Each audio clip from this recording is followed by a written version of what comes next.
Good morning, chat. Good morning, Good Nova. morning. We made it to Beautiful day. another Monday. It's a beautiful day out here anyway. Is it? It's raining here. It's nice, but also Almost I like didn't expect it. -2, a little bit of wind, sun's shining through. That sounds -2 awful. is a good day. No, that sounds actually awful. I don't even care if you're in the C's or the -2 F's. means I don't have to put a coat on to go bring in wood. Oh, wow. What was I going to say before you said that? That's crazy. You're crazy. There might be something wrong with you. Oh, have you ever heard of an atmospheric river? A what? An atmospheric river?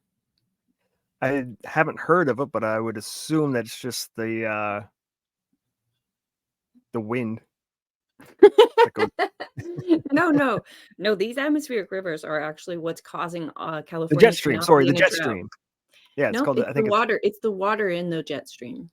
It's basically a storm system, but they have a new word for it that I've learned called the atmospheric river. And now they're like 2 more atmospheric rivers are on their way. I'm like, what the fuck? Never had When did one. this And word become invented? This year?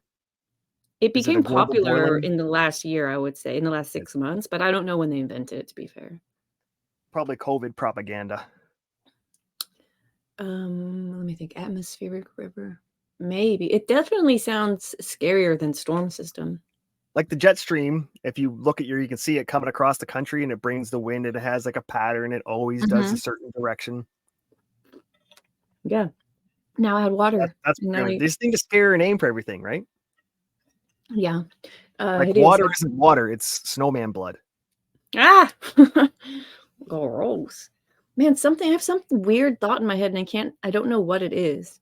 I know that sounds Uh-oh. like a weird thing to say, but I feel like I forgot something that I wanted to repeat. The You problem got is your PhD. I hate a degree. Yeah, I did. So yesterday I ended up with a headache. At 3 o'clock, I went to sleep. 3 o'clock in the afternoon. At 4 o'clock this morning, I finally got rid of that headache. So I feel like I missed a whole day. I've got a lot of words built up inside of me that I'm going to need to say. So Maybe it was a migraine. It was something. It was bad. I couldn't do anything. Yeah, it was awful. But thankfully, it is gone. I get 1 or 2 a week, so I'm A used to week? them. Oh, that's awful. I had to CTE. read. Maybe I have CTE. Can you get it from too much water? No. I don't have it. I haven't done too much of anything ever. Unless someone was banging your head underwater. Whoa. No, that didn't happen. I don't remember that. Let's see. So we are going to read. We were going to do a little bit. Let me share this. Oh, okay. You don't see this. Let's see. Nope. Oh, here we go. Nope. There. There's a lot of options here. I wish maybe this one. There. Now we're a little more proportionate. We're going to talk about Fanny today and Trump. But I don't really want to talk about Fanny anymore, ever. I can't understand why. It's Fanny, by the way. I didn't mean to wrong name her. But I didn't watch Friday, so I don't know exactly what went down on Friday. You did. You said it was interesting. Wild. Mm-hmm. Her dad knew of COVID before COVID was even created. Like, it was fucking wild. Whoa. He's the bat? That's not funny. You said it, not me. Okay, so when did COVID happen? 2020. And she moved out of her house when? The lawyer, I can't remember when she moved out, but the lawyer was asking the dad. April 2020. In 2019, why did you move? He goes, oh, I knew COVID was there and coming, and it was blah, blah, blah. And they're like, sir, I'm talking 2019, not 2020. COVID didn't happen. No, I knew it was happening. I'm a world traveler, and it was all over the world, and I knew about it before the governments all knew about it. Like, just fucking insane, because they can't get. And I can't fault him. He's trying to protect his daughter from going to jail. So, I mean, do what you got to do, but Jesus Christ, he looked bad. I didn't because he's a lawyer himself, right? So he knows how fucking they're throwing reputations under the bus for. He's a lawyer? He was a big time lawyer, I think. Oh, I didn't know that. Cool. He has said SARS-CoV-1 happened in 2013 or 2011, retard. Or actually, you might be thinking of MERS, but coronavirus isn't new nova. He's not talking about coronavirus. He's talking about COVID-19. Yes. Particularly, right? Yes. Good morning, beautifully. Good to see ya. I miss my friends. I haven't been able to talk to anybody in a whole day because my brain. The work. So What do every you do when you get a headache? How do you treat it? usually I try to take something like any, I don't know which pills are which, but there's like an orange one that's longer, and I try to take one of those. After that, I can't do anything. I just have to lay down and put a cool rag on my head and try to sleep it off. Yeah, I find ibuprofen works well, and an gel ice pack. Because I used to have like the hard one that was like hard as a rock, and putting that on your head, it doesn't balance. It's just fucking annoying. But the gel one, you can like put it on and like rub it right around your head and lay down and go to sleep. But I try to sleep them off too. Yeah, it's the only choice, really. It's like it's weird because I'll like press on the areas that hurt, and I'm like, oh yeah, this is better. And then it comes back. I'm like, okay, just go to sleep. This isn't working. Do you get them in the same place or different locations? I've never really paid attention, but I want to say, like, I'll get mine in my temples, and I can feel my my heart beating in my temples when I have a headache. My temple and like my right eye, like the bone over my right eye, that eye socket, that's where it was really bad. Really, really bad. And then sometimes I'll get them in the back of my head, like going down my neck. It's like they call it a tension headache or something. Yeah. I probably, from reading this PDF that we're going to read today, is 92 pages. It's all of the boring, really. I wasn't going to read it, but then I started reading it and I was like, shit, there's a lot in here. So we're gonna. But everyone says, so during the trial, during the first day that Fanny was on trial, she was talking about Wade, her boyfriend, the special prosecutor, ex-boyfriend. And she's like, when I met him, the only thing he said a woman could get for him was a sandwich, a ham sandwich. And so all said and done, I just said she should have made the sandwich. It would have been way fucking easier. The lawyer, I watched somebody else and they said, if I was there, I would have asked, what type of sandwich did he tell you to make? Was it just a PB&J? What is a ham sandwich? Like, what did he tell you? Like, just to fucking shove it in her face. Like, you fucking idiot. Yeah, and she has no shame in what it worked. But they did talk about the first day. They talked about this book and how she didn't have money and how broke she is in this book and blah, blah. She says that she talked to the authors of this book for less than 2 hours. Right. Imagine they brought this up in the courtroom. Like, you said you had no money and you were destitute, living from pay. Like, where did you get all this cash? And then she slipped and said, well, I took it from my campaign. I didn't spend it on the campaign, so I kept that. She said she took out $50,000 for her campaign and didn't use it all. Right. So which is a of crime. that money. It is of her own money. It's not. Yeah, it's not her money. It's the campaign's money. So it has to be. She said she took $50,000 out of her personal account to fund that campaign. Oh, yeah, she did say that too, but she also said she had all this extra money left over from the campaign that she kept, and that's where she got all this. Right, it was her money. Yeah. Prove it. Show you where you took it out of your account and put it into the campaign. She's against receipts. She's allergic to receipts. That's the problem. Yeah. I fucking hate that. I don't understand how lawyers are considered to be more intelligent in a courtroom can lie in front of a judge, and the judge is just like, yeah, whatever. Everyone gets to lie. Regular people just don't fucking do it so blatantly. Everyone can do that. Anyone can be like, I just don't remember. You don't remember? Nope. It's hard to fucking lie about dumb shit straight out to after your hand's been on a Bible in front of a judge when your life is on the line. But this bitch has no excuse in the law. You know? It's not an excuse, but it's an excuse to not remember and incriminate yourself when you don't want to plead the fifth. No, not remembering and straight up lying that I do everything in cash and my daddy's got 3 safes. And that's the other part. She was listening to the whole testimony in the back room on fucking YouTube, which was against the rules. Now, that's a question I had. Did they actually ask her, or did they actually ask her or someone else around her if that were true? They asked her right to her. Well, they didn't ask her if she was watching. Like, how did you know to come to the courtroom? I saw that. It was just, obvious. I would have been next. I'm like, no, there was like so many people on the list. You were definitely not next. She said that an aide came in and told her he's off the stand. And she's like, well, I'm next, and just came in. just because he was off the Yeah, stand. how doesn't did mean you know she's that first bitch testified that you guys went to college together? How did you know that Wade said you stopped fucking in June? Bitch was right. watching. There's no way she wasn't And watching. her and her daddy both said 3 safes. Daddy had 3 safes. Like, who has 3 safes? You have fucking, for cash in the Wait. hood. I don't see a problem with that. So she was Who's going the after gangs, hood? right? Was there black? No. She was Oh. going after all these gangs. And she was getting all these death threats. And then she tried to flip it on it. That was Trump's fans giving her the death threats, but it was really the gang members she was putting in jail. Oh, who was the guy she was defending and then tried to put in jail? Was a rapper. Oh, TSY or TYS or TOS or I don't know the rapper's name. But he hired her to defend him in a drug case or something. And then later on, she prosecuted him to try and put him in jail, which I think is not allowed. You can't represent somebody and then try and punish them at the same time. That doesn't seem like it would be allowed because I would assume that they know things from being your attorney. Right, They because could he use would have against confessed you. everything to your attorney-client privilege. Now your attorney's trying to put you in jail. Yeah, because the guy's dad was bringing up all the messages about between her and his son. What guy? Oh, you're talking about the drug thing? The rapper. Yeah, the rapper dude. What does any of that have to do? They're just trying to show that she's, at this point, are they just trying to ruin her reputation?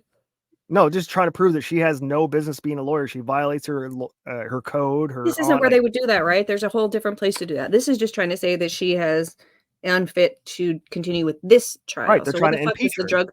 Right. Oh, okay. Right. So she said something that was.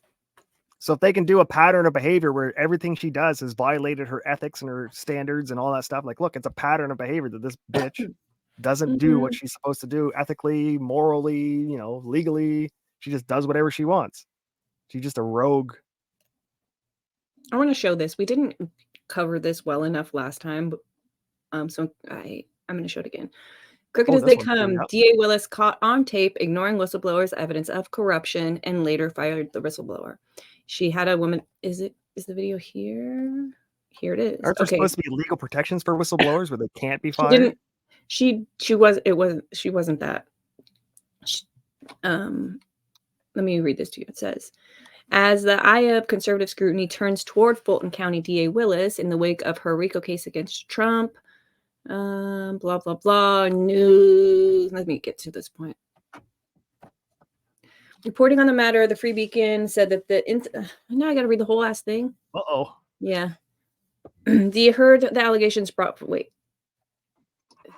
News that was broke by the Free Beacon released audio tape showing that Willis heard the allegations brought forward by a whistleblower, but then did not deny or take seriously the whistleblower's complaint. She then filed the whistleblower 2 months later.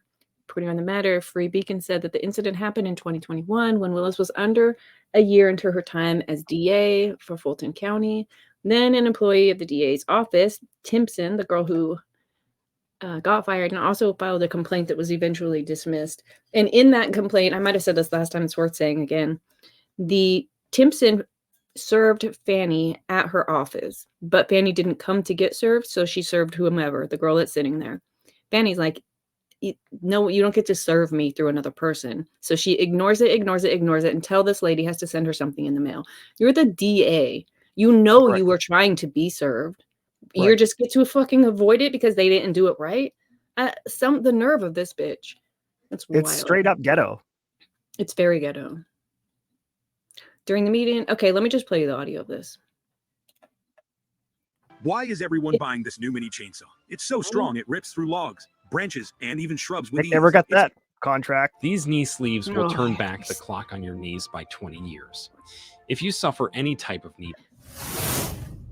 Okay, before we start, the audio, it's not that bad until I read, if you would have read her suit against them, like, it's not that bad until you realize that 6 weeks later she fires this woman and claiming, she just didn't fit after many, many kudos, putting her on the transition team, giving her a job, giving her a place, moving her up in the ladder of things. What had happened was, listen, oh, man, I hope they even say it here. I might go to the case just to read it for you. Using campaign funds. No, grant funds. Grant funds. Hey guys, one of two things is going to happen here. Either everyone just rolls over because they're so demoralized over the two-tier justice system, the hypocrisy, the hierarchy, lack of political power, or they're going to push back in a really aggressive way. I don't see how the status quo just maintains as is, because these stories are getting more and more outrageous. We've already covered how Fani Willis went after Donald Trump for nothing. We've already covered how Fani Willis misused federal funds to have an affair with one of her lead prosecutors, who, by the way, was meeting with the Biden administration right before releasing the indictments against Trump. And now, get a load of this. Fani Willis in 2021, thanks to a whistleblower, knew about a top aide misusing another set of federal funds. So that's two if you're counting at home. Did nothing about it. But guess what? She perp walked the whistleblower out of the office. She didn't go after the aide that was corruptly and illegally using federal money. No. She fired the person that actually made her aware of the situation. Get a load of this. If you had to give me a sentence, what is the sentence theme? Once I told him about his, respectfully and in an email, about his lack of leadership and the fact that he wanted to do things with grants that were impossible. And I kept telling him, like, we can't do that, and questioning stuff. He would take me off projects, tell people I wasn't doing what I was supposed to because I questioned him. Because I understood, I helped write that grant. I knew what was in that grant. He told everybody in front of Crystal, Deontay, everybody, we're going to get MacBooks, we're going to do that, we're going to get swag, we're going to use it for travel. I said, you cannot do that. It's a very, very specific Bling grant. this place up. I questioned Junior DA. There's kids in there from out of the county, all this.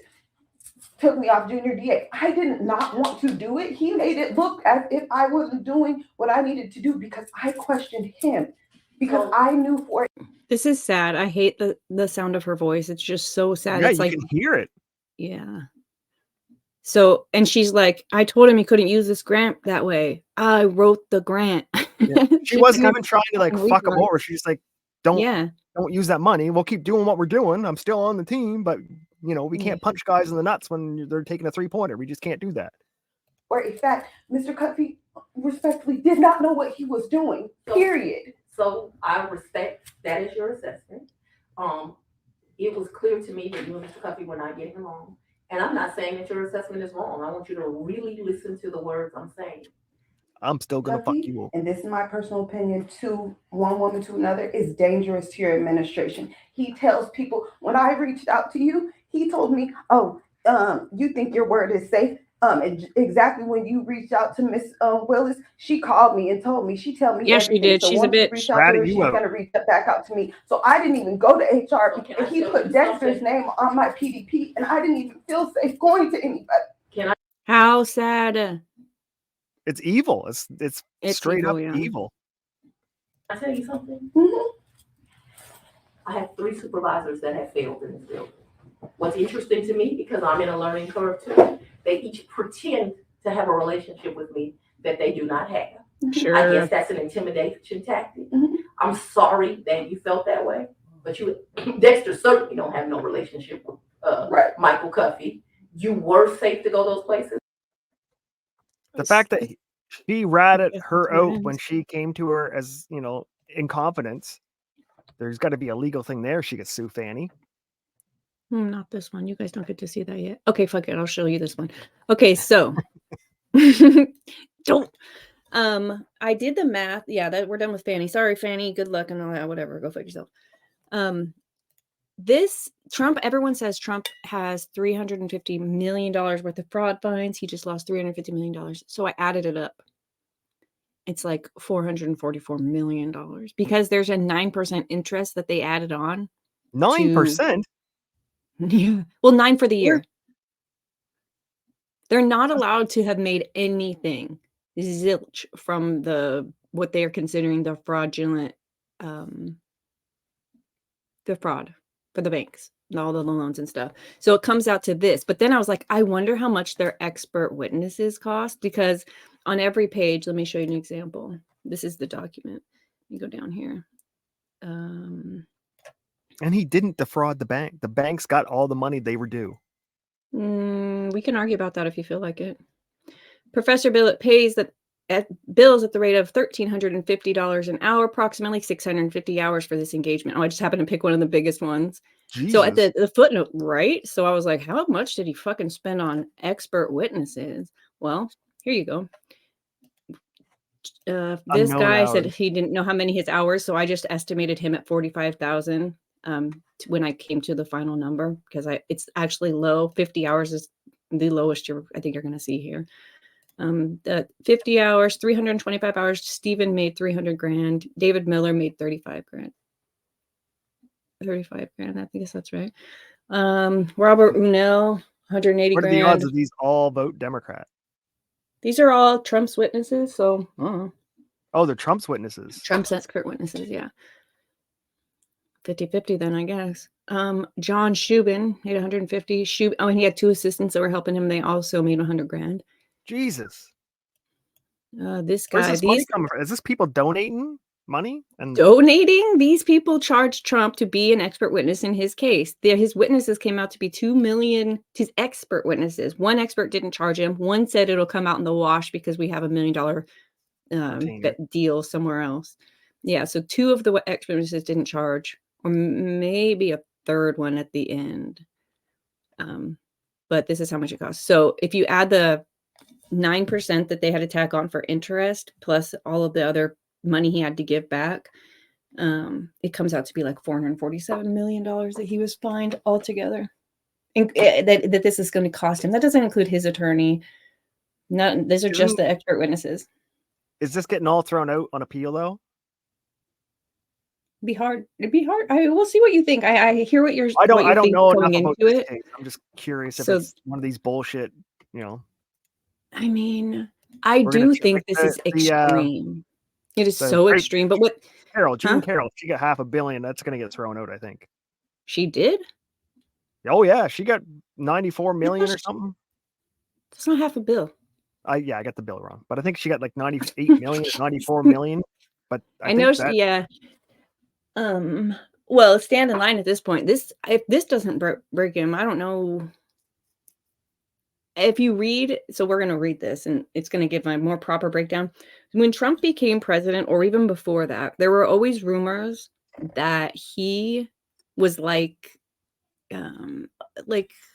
he over-exaggerated. He would, it's still the best, the greatest, the this, the that, right? But he would do shit like, according to the rumors, he would do shit like call in and pretend to be somebody else and be like, Trump's the best. Oh, have you heard of Trump? He's the best. Yeah, I've heard that. Like, that's you.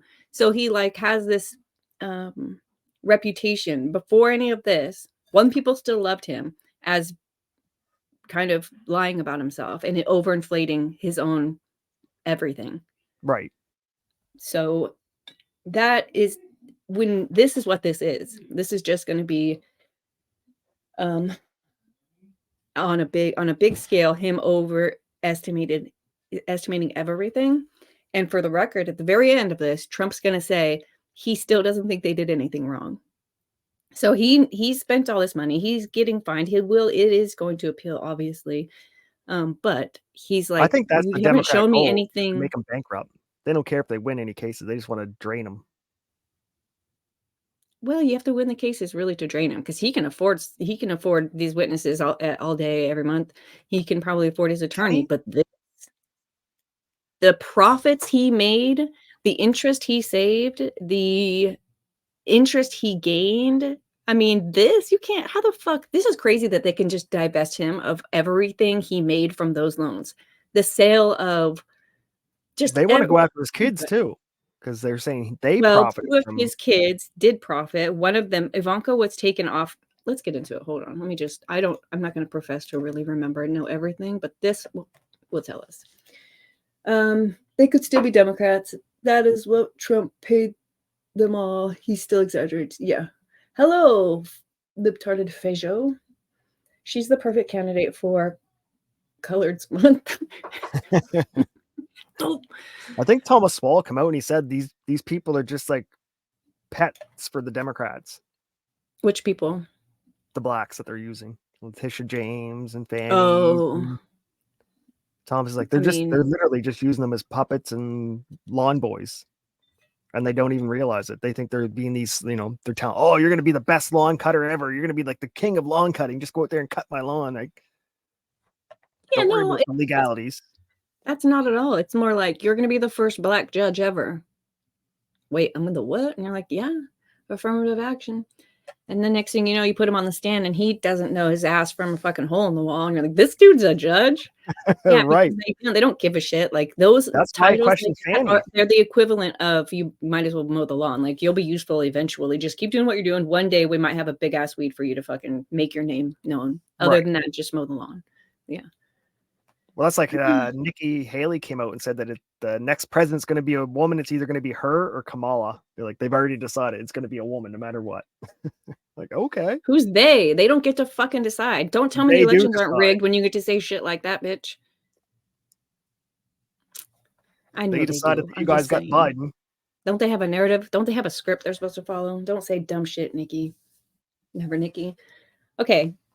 This is it. This is the Supreme Court Honorable Arthur F. Engeron. Why do they call him the Nip? The Nip? Goddamn. I don't know. I never heard that. Robert Him Bouvet, every personally? time they say his name, they call him AKA the Nip, AKA the something. 'Cause apparently, I don't know if he was like flashing his nipples places or got like.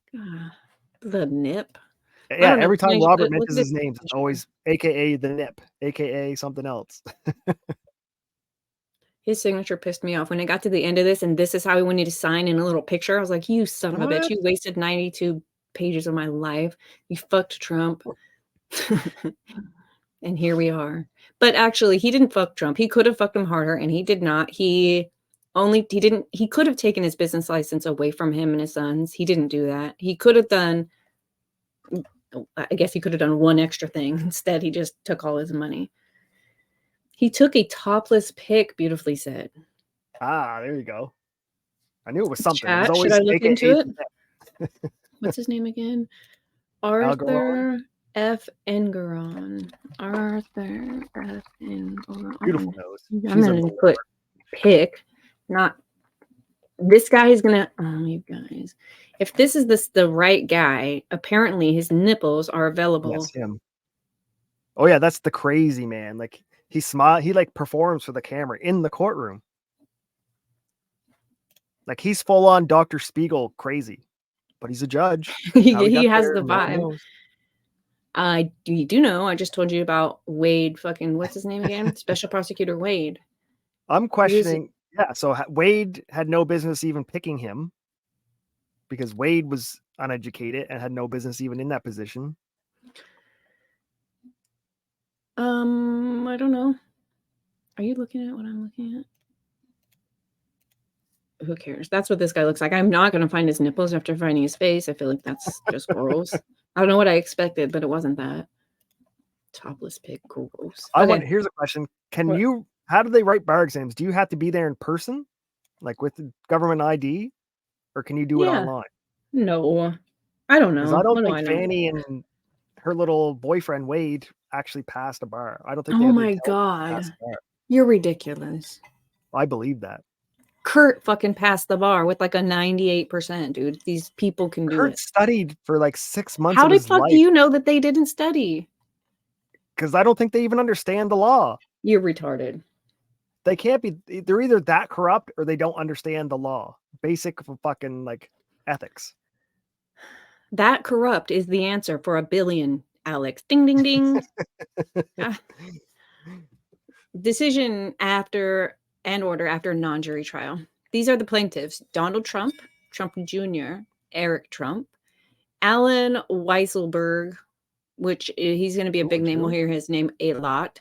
Jeffrey McConney. We're going to hear his name a bit. Trump's Irrevocable Trust, the Trump Organization, another Trump Organization, LLC, DJT Holdings, everything about Trump. What else? Trump Endeavor, 12.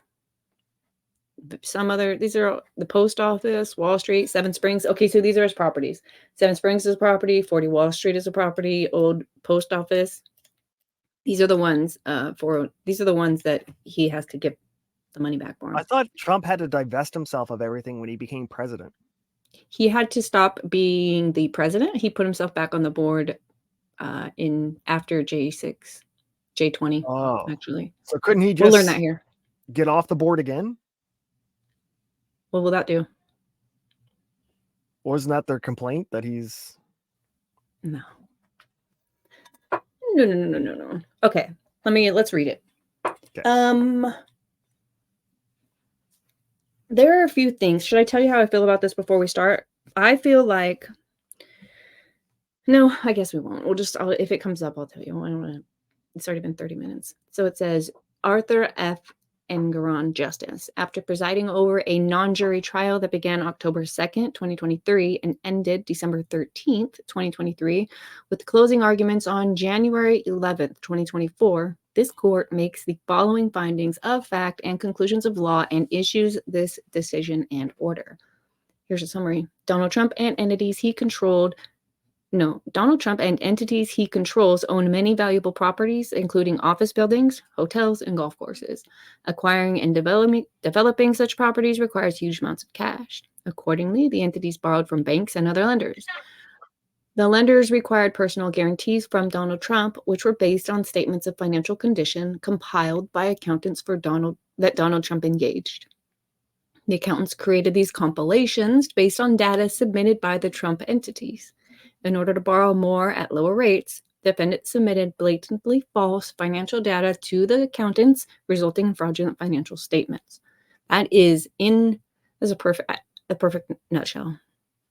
So Trump owns valuable properties. In order to get them, it requires money. In order to get the money, it requires banks.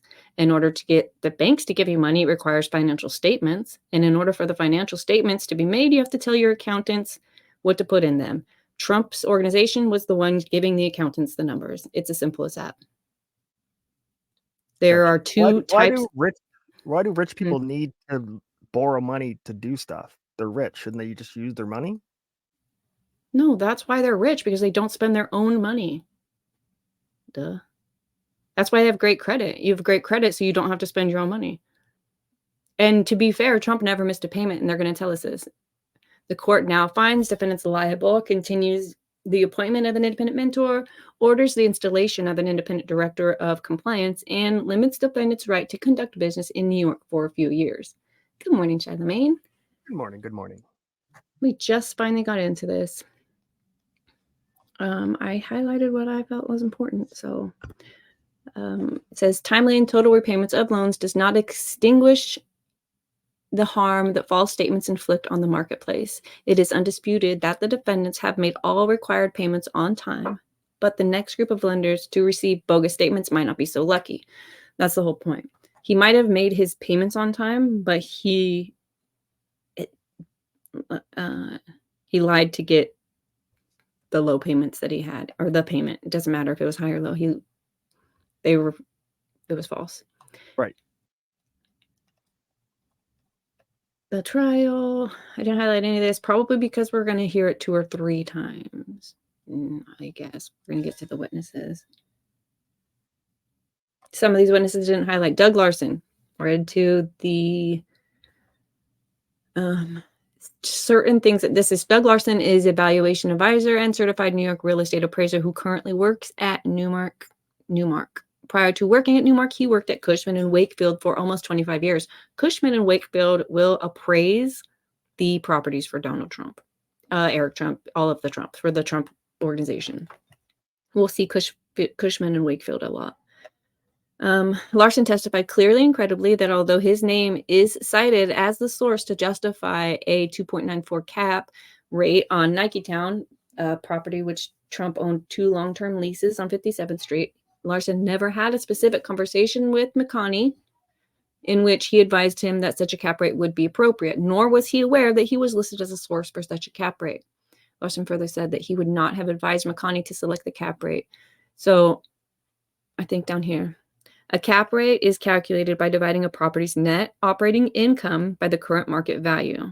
This ratio, expressed as a percentage, is an estimation of an advisor's return on real estate. The higher the cap, the lower the value. Cap rates have an extraordinarily large effect on the value of a property. So they had, when things were getting estimated and valued, they would say like, this is worth $1. And they would be like, okay, we see you. And then they'd write down $5. They're like, it's worth $5. Like, what the fuck? And so they did have like experts like this Larson guy and a couple other people come in and give them realistic estimates. Like this guy gave him a 4% cap, 4.5, I think is what it, 4.5% cap. And they ended up going with a 3.2% cap and citing this dude, Larson, as why they used the number. And he's like, I didn't even know they used that number. So they were over inflating their value, even though they had the right numbers and they paid for the right numbers. They were like, I guess they must have thought this guy is wrong, whatever. Are you with me still? Yep. Don't fall asleep, Nova. No, I'm here. I'm here. Okay, so this is this guy. He's a real estate appraiser who is explaining what his job was with them, how he did it, and then that he had, upon learning that his name had been repeatedly used to justify cap rates that had not been recommended, Larson said it was inappropriate and inaccurate. I should have been told, and an appraisal should have been ordered. Yeah.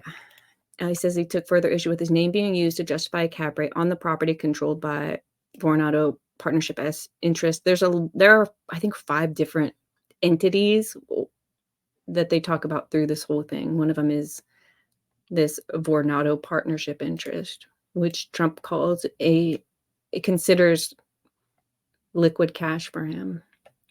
In 2012. Yeah, that's another thing. So apparently Trump's attorneys are going to argue like this is all past the statute of limitations, and they're like, we're using it as evidence. Evidence doesn't expire. He's like, fuck. What? Yeah, because they're not Evidence of what? If it's already expired. I don't know. I didn't watch this. I just read this. So if evidence doesn't expire, statute of limitations doesn't exist. Evidence doesn't expire. Being charged with that is different. Oh, so they can have evidence for a crime that they can't charge on. Right. I don't know. Make it make sense. In a 2015 appraisal of 40 Wall Street, Larson included the value of a Dean and DeLuca lease that yielded annual rent of $1.4 million. And he applied a 4.2% cap rate for a total valuation of $540 million. Notwithstanding, the 2015 SFC, which is I forget what it stands for. It's something Insurance? about. It's about his total financial health, or like it's like his portfolio. It's like a ranking. I got to look it up. I can't believe I'm forgetting this right now. What's it called again? SFC. The FSC. Backed up data, double counted. It means a lot of things.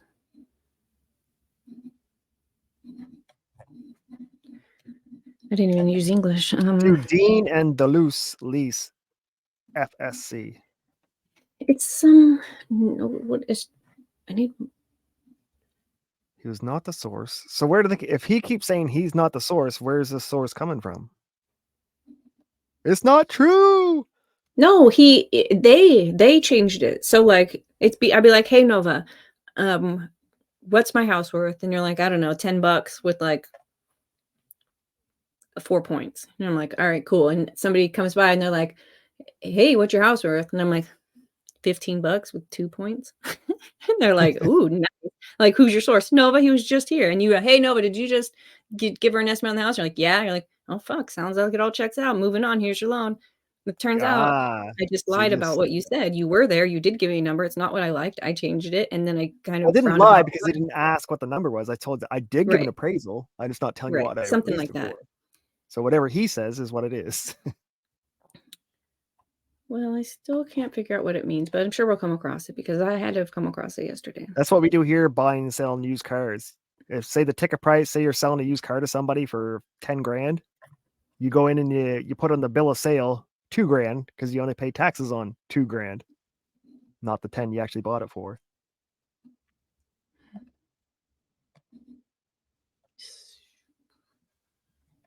Okay, well, I still can't find it. I still can't find it.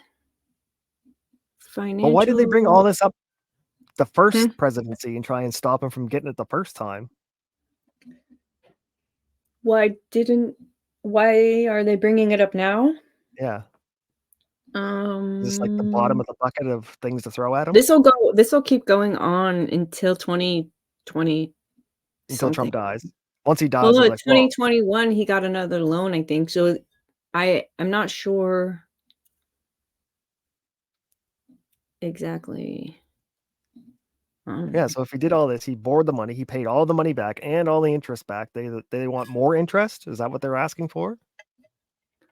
They want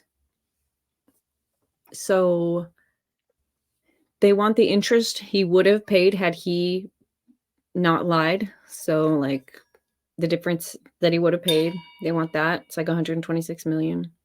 I thought it was the reverse. I thought Trump was saying it was worth $1 million, but the property was really only worth 800,000.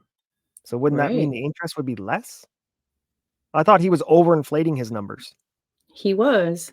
So then he was paying access taxes that he shouldn't have been paying, or access interest that he shouldn't. No, No, we're talking about loans. He's using his property as collateral for a loan. So he's Right. saying, hey, my house is worth $10 billion. They're like, holy shit, well, here's a few billion because your house is worth so much. We'll never lose our money. His house is worth like 2 dog bones. And like, fuck.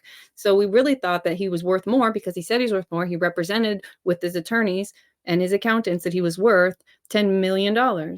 He's not. He's worth $1 million. So every loan that we extended to him was erroneous. He should have paid a higher interest rate. He should have paid a higher interest rate like you or I would pay. Who cares if he made all his bills on time? The bank should have had $126 million more capital to invest back into whatever and however and extend loans to whomever. Trump doesn't get to take advantage of it just because he has a bunch of fucking lawyers who can lie for him, or attorneys or accountants or whoever it was. but then they would have to go after every real estate deal ever, because that's what everyone does. PBD, I think, talked about it, saying, every business deal I've done, I've overinflated my numbers because I want the show that it's going to be worth more in the end, and I'm better off, Well, if he's using overinflated numbers that he's swearing to are factual numbers, then he's breaking the law, and he probably shouldn't have admitted to that on his podcast because that's retarded. Jaywalking's breaking the law too, though. Like, yeah, and if you get caught, you get in is trouble there a for it. crime? What's the point? Okay, even if it's a crime, doesn't there have to be a victim? The victim is the bank, and the victim is the bank in these situations. I thought the Because bank they were the didn't one that pay were us too. defrauded. I thought the Say it bank again? said we don't care. We were paid all of our money.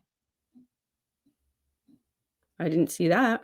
Oh, I thought I heard that somewhere, that the bank wasn't the one who brought this suit. It was the government forcing the bank. Like, how domestic violence call, the cops have to do something.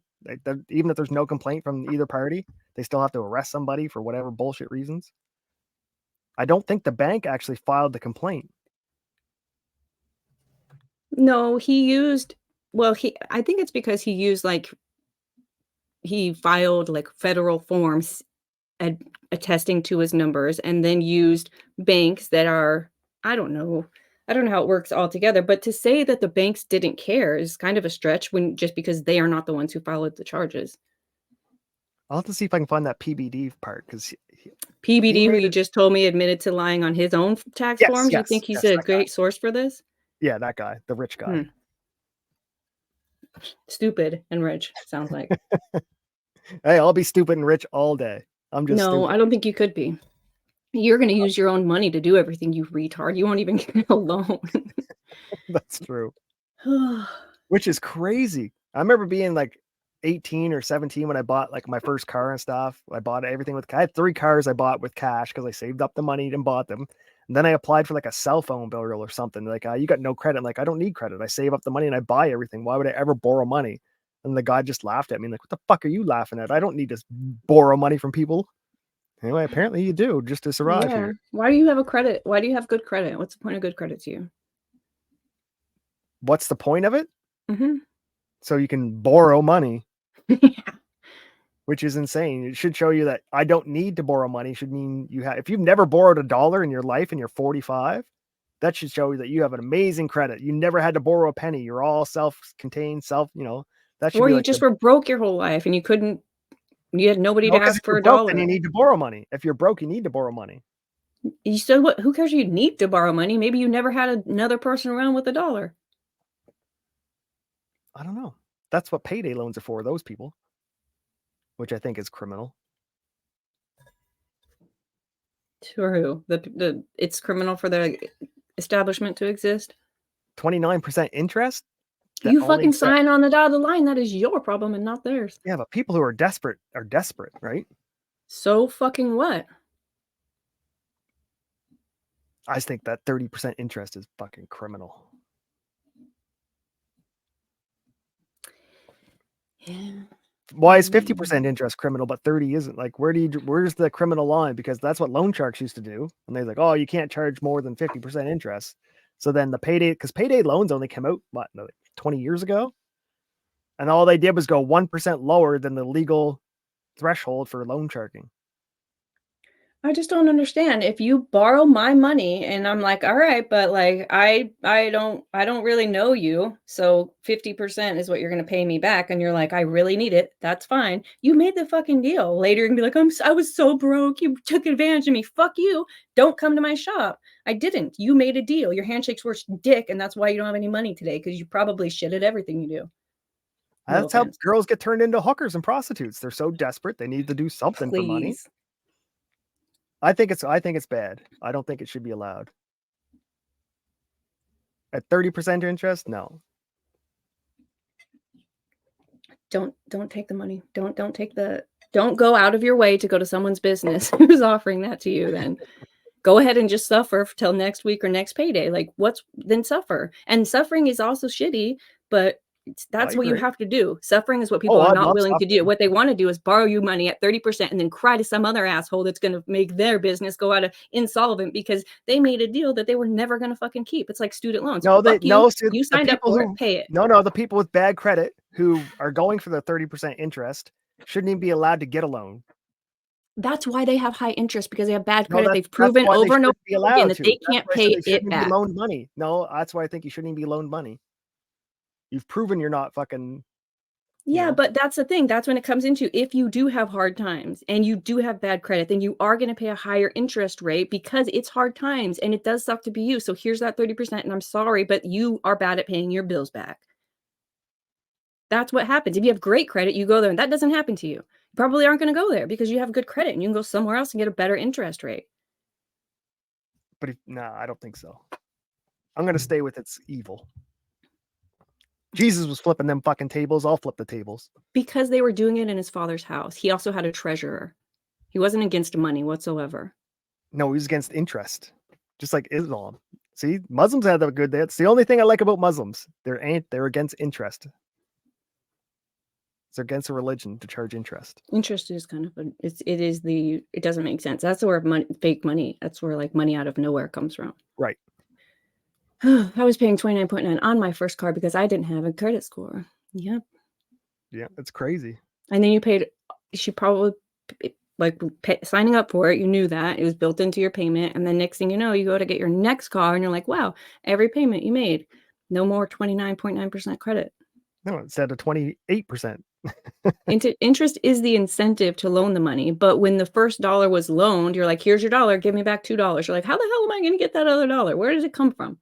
How come we had 0% interest rates? We had like 0.1% interest rates in Canada for years. So what's the 0.1 isn't nothing. Incentive? So what's the incentive to loan money then if you're only getting 0.1% interest back? Why would you risk? I don't know what it was for, but like first time home buyers or anything like that would stimulate the economy in other ways, it might be worth it to have they were doing car loans for 0.1%. What probably happens. Exactly. So 0.1%, you get your car loan and I don't know. Why would the bank take that kind of risk, right? It's a good question.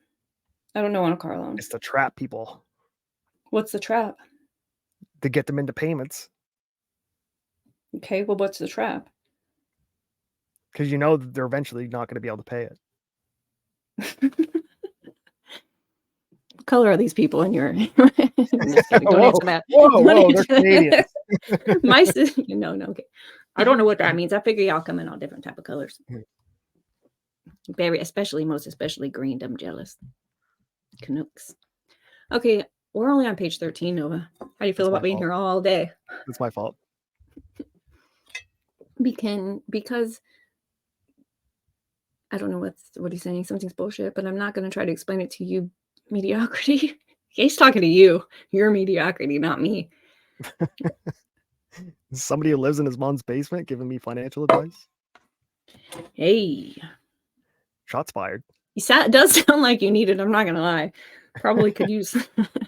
Okay. No, I suffer. I have an outhouse Yes. because I won't borrow money. That's true. You'd rather suffer, and that's fine too. Eventually, Zero debt over here. Zero.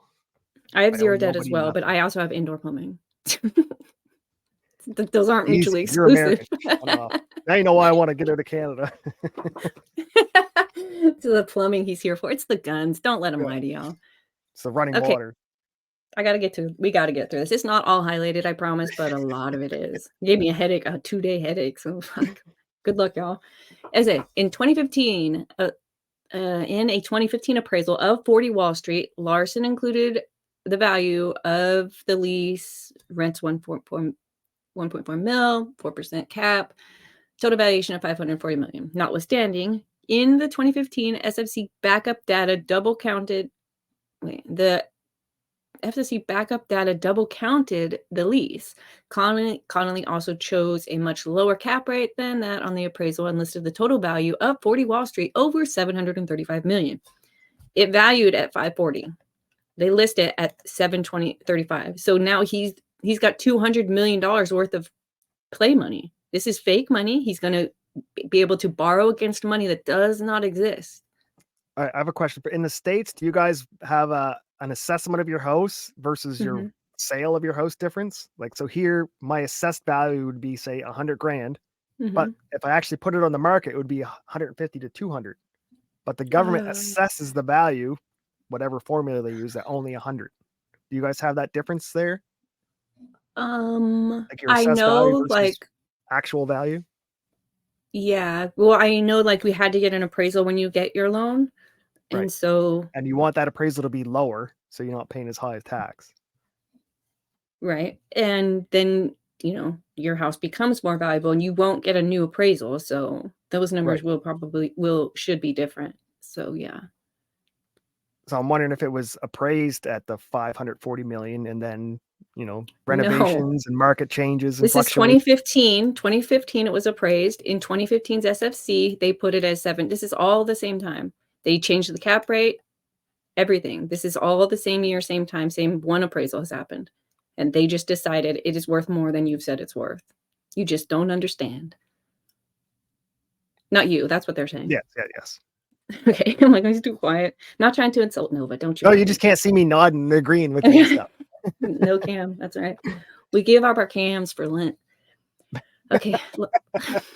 Larson repeatedly confirmed that he was not a source of that number, that the number was nearly $200 million more than his own appraisal, and that he did not work with McConley or anyone else at the Trump organization to determine the cap rate used to generate the $735 million value. That's just one example of what's happening here. And this is going to happen on repeat. Do they know who was changing the numbers? Was it Trump himself or was it some underling? They will get into that a little bit. So in this lawsuit, there was the Weisselberg and probably McConley were listed. So it goes Weisselberg, McConley, accountants, and then they all, Trump is at the top of that, but he's at the top of that because he's the boss. So everything, it doesn't actually start with him. It comes back to him. At the very end, Trump has to look at the documents and say, this looks right to me, which is bizarre because Trump at the end of this is like, they're still wrong. Everything's worth billions more. So he's like, yeah, they did a good job. They should have been valuing this shit more because it's worth more. It's dumb. It doesn't make sense. But either way, the appraisals will go this way for the entire lawsuit from 2011 until 2022 or some shit. It's like a long time of him deciding he knew better. Not him, but everyone around him. No one stopped it, really. Right. Just were like, I guess we'll just see how it goes. We needed to say a thing because these are more witnesses, more testimony. I didn't highlight it, so I'm going to assume I'm just going to trust myself, my yesterday self, that it didn't matter. Claudia Markarian, she's the one that they will reference over and over, that her notes, her underwriter notes, were the reason this started because of things that Oh. she wrote. So I highlighted her and I zero. started like, it says that she was an underwriter at Zurich Insurance from 2010 to 2020. During the period of 2017 to 2020, she worked on the Trump Organization account as an underwriter for the Commercial Surety Program. And then I read more and more and more. There's not a whole lot here in all of this. This is all her still till the next page. That it's just, she sounded like she at first when I thought she has a vendetta, and I was like, oh, great. And then she gets put on the Trump account. But all along the way, she's like, huh, looks good. Everything looks good. Wow, they're worth more than they say. It wasn't until later that she realized that she was lied to. And so it says Markarian's contemporaneous memorandum from each on-site review reflected the amount of cash on hand, which she considered to have great bearing on her analysis because it indicated Trump's liquidity and represented the funds available to repay Zurich for a loss, which is the whole point. Like, if I come to you and I'm like, hey, can I borrow $100? If I don't pay you back, you can take whatever of mine that you need to get your money back. And you look around and you're like, yeah, you've got at least $100 worth of shit. That's fine. That's what he did. But he's getting into the billions at some point. Like, UK, you got to keep billions of dollars on hand. He's like, yeah, totally. Look at my one Mar-a-Lago. It's already worth $2 billion. In his mind, he thinks that, but in reality, it's not a thing. So he's gambling with these people's money and lying to do so. And that's where it becomes the problem. David Williams. Statute of limitations ran out. What's the charge?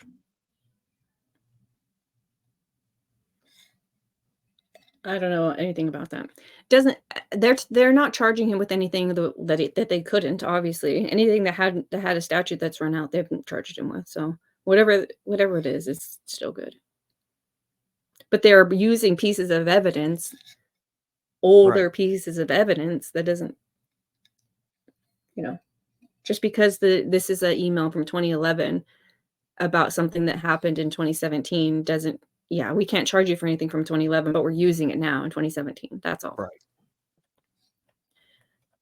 Did I read this? Jeff McConnelly. This is the individual defense witnesses. Jeff McConnelly was controller of the Trump Organization from the early 2000s until February 25th, 2023. He took over responsibility for preparing and the valuations of Donald Trump's SFC sometime in the 1990s and had primary responsibility for preparing the valuations and supporting data between 2011 and 2017. So basically, he's putting together Trump's official portfolio, everything that he owns, every source of income, everything. That's what these people are doing. It's a system where everyone does it, but he's unfairly targeted. Right. That's what PBD was saying. That's why that's what it says here in this. It'll say it eventually. It'll say just because everyone's doing it doesn't mean it's okay. And that's why I said jaywalking, right? Like, if you're not going to charge 10,000 other people, you're only charging Trump. It seems like it's a. But that happens every single day in every single court. There's never going to be enough time or resources to charge everyone. The district attorney, the whomever, has to decide. How about anyone? He might be targeted, but that doesn't mean he's not guilty.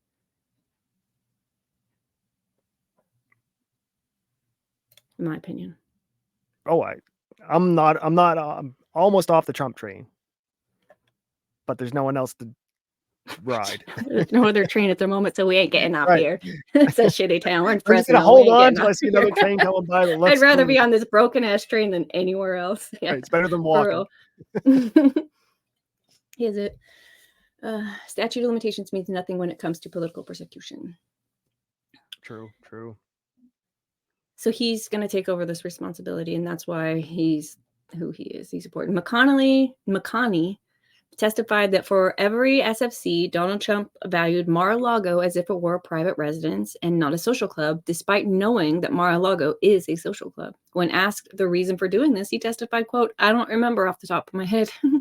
All right, just play the dumb card. But that's interesting because you and I had that conversation. You thought he lived there. You thought Trump lived there, and I was like, I thought it was his home residence. It's actually illegal there instead of the White House. I think he stays there, but it's not a private residence, and it's like illegal in his deed for it to ever be. But he valued it when they did this. Let's see if it'll say it here. Why would it value change versus a club versus private residence? I don't understand how that changes the value. It does. I don't know how either because I'm not in real estate. But if you can live on a property, it makes it probably more valuable than if you have to just have a club on it. Wouldn't commercial property be more valuable than a private residence? This demonstrates that it was more valuable as a private residence. No one's disputing that, and that's why he listed it this way. So I don't know why, but it is a thing. We're not going to argue about that. Listen, we're lawyers. We're not real estate agents. I'm a doctor of divinity today. I don't really know a lot about other stuff. This ain't no disco. This ain't no country club either. So no one below Trump is being charged? Yeah. Okay, so- Weisselberg, Junior, Eric, this guy, Connie, he's charged. Okay, my mistake. They're the ones that fucked up for real. But at the end of the day, he also Falls he's like back on he the doesn't think they leader. did anything. Like he's like, no, this is for legit. And I almost feel like that makes it more legit because he didn't think he was being Well, isn't that fraudulent. mens rea? You have to But have a criminal intent. If there's no criminal intent, and you Listen, thought if somebody over and over and over again tells you that your house is worth $10 and you keep telling everybody else it's worth $1 million because you know that having more wealth gets you more benefits, then that is But if the you're old criminal and dumb, intent. you can just say, I didn't know. That's Biden, not Trump. That's a different president. I didn't have the criminal intent. They're the same age. That's Biden. That doesn't work for everybody. He wears blue. Says initially when questioned by Trump was a Democrat during this time. That's why they waited till he became a Republican. That'll teach him. All right. Initially when questioned by the Office of Attorney General, McConnell, I don't want to call him McConnelly for some reason. McConnell denied that Weisselberg ever asked him to commit fraud on behalf of the Trump organization. However, when confronted with his sworn testimony from the criminal trial, McConnell admitted that Weisselberg did, on more than one occasion, ask McConnell to assist him in committing tax fraud. He further conceded, after initially denying, that even though he knew these activities were illegal at the time he was performing them, he continued to assist Weisselberg in committing fraud as he was afraid that if he refused, he would lose his job. Dope. Son of a bitch. Plaintiff questioned McConnell about his separation agreement. This man had a separation agreement. It was only $500,000. He got it in installments. The golden parachute. There's the other guy, Weisselberg. He also gets a separation agreement. His is $2 million. Ooh. Spoiler alert. Weisselberg only got paid $1 million of it and has to give it back and interest because fuck you, that was ill-gotten gains. But this dude, McConnell, he doesn't lose his $500,000. They must have found him credible, and that this, like, especially this here where she's admitting. Were you lying then or were you lying now? Because at first he denied it. Everybody's lying. It's fine. Just lie. Matthew McConaughey. Not lying when you're rich. Yeah, it's Alan. Here's Alan. So that was just a little spoiler alert. This guy is a fraudster, but he gets to keep his money. Although he does it say it? Did he get his money because he testified against Trump? Is that why? Well, he didn't get paid all of it. He's still waiting for $125,000 payment. I would assume he's not going to get that very last that one. one's going to be lost in the mail. Checks in the mail. Buddy. Yeah, checks in the mail, homie. I'll send a new one out every week until you die. Until you live forever, I meant. Okay, let's hear about Alan Weisselberg. This is the real fucking weasel. We should call him Weasselberg. Oh my God, we could call him Weasselberg. Alan Weisselberg was the CFO. Defamation. Hell, Weisselberg was the CFO of the Trump organization from 2002 until he was placed on leave in October 2022. Pleading guilty to 15 counts of tax fraud and falsification of business records at the Trump organization. The Trump organization keeps Weisselberg on a short leash, and it shows. It's just funny that they put that in here. You want a leash, dog. As CFO, Weisselberg oversaw the Trump organization's accounting department, although was not a certified public accountant and did not know any components of GAAP. GAAP is one of those things you have to be compliant. How do you do that job when you're not certified? Well, you just have to talk about how great you are. You're really the best. So good. No, none of these institutions could certify me. I'm the best of the best. hugely great. I don't know. I kept Uh, writing the test and they didn't know how to grade it properly. Exactly. I wrote the test and they didn't I wrote understand it. how I to wrote grade it. Yeah, they just didn't know how to mark it right.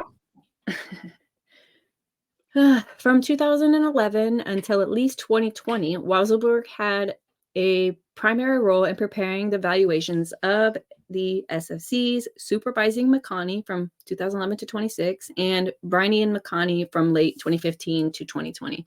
These are the main dudes in the Trump organization who pass things along to the accountants or the outside accountants, the appraisers, and the loan peoples.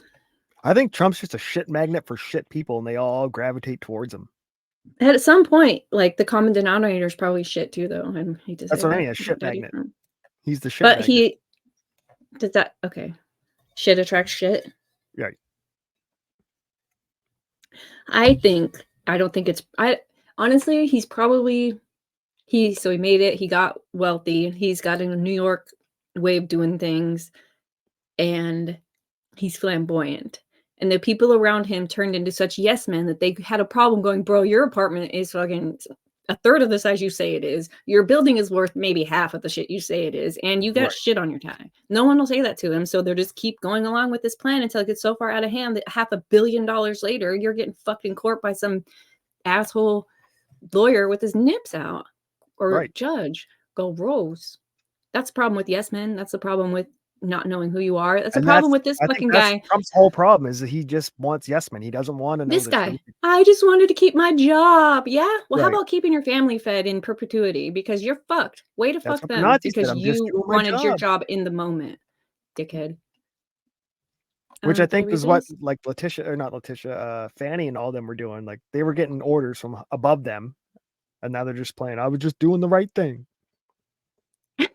Shai says, I am an uncertified dog manicurist, but I does that job. Her dog is a boy. You need to stop. Oh, wait, a manicurist. You can get a mani. You just don't color. My little girl, I had a girl dog for a while. Oh my God, I have another girl dog. I Oh used my to paint God. her nails. Yeah. This one digs though, so I might not be able to paint this one's nails. But it's so cute. I have a little purple nailed dog. Okay, so it says really? it really is. She's fancy. Between 2011 and when Donald Trump became president of the United States, before finalizing each of the SLCs and its valuations, Weiselberg would give them to Donald Trump for final review and changes. Weiselberg would not have permitted a final draft of the SFCs to be issued to Mazars. I'm probably not saying that correctly, but that's I don't know who that is. Unless Trump had reviewed and was satisfied with it. This is like Probably an acronym. No, I'm pretty sure it's the company name, but I think they might be like wealth management. I'm almost certain this is like wealth management. So they're gonna like open We'll up go with lines of credit and shit. Just go with that, yeah, totally. Haha. I'd never paint his nails. He's a manly man. Yeah, I knew you wouldn't. Weiselberg had final approval over the 40 Wall Street budget and was thus aware that in 2011, the Trump organization had a negative cash flow from 40 Wall Street. Nonetheless, he directed Donna Kidder, a Trump employee who worked in accounting, to prepare a document containing a series of implausible assumptions to generate $26.2 million net operating income.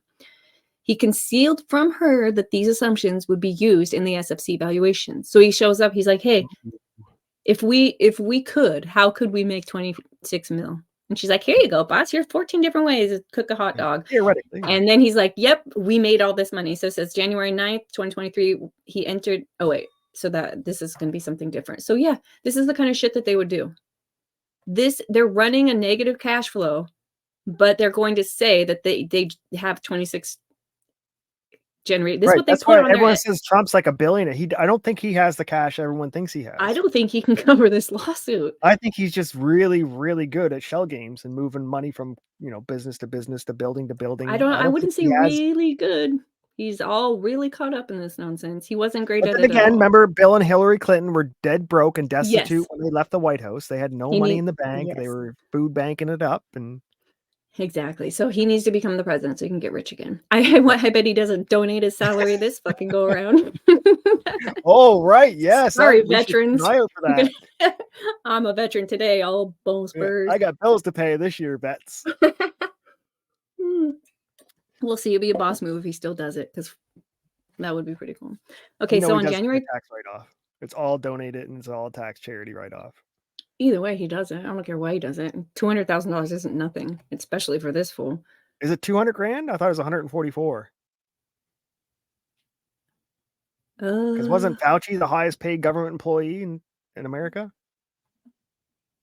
Dude, okay, let's look this up. Uh-oh. How much? What do I type in? How much does the president make?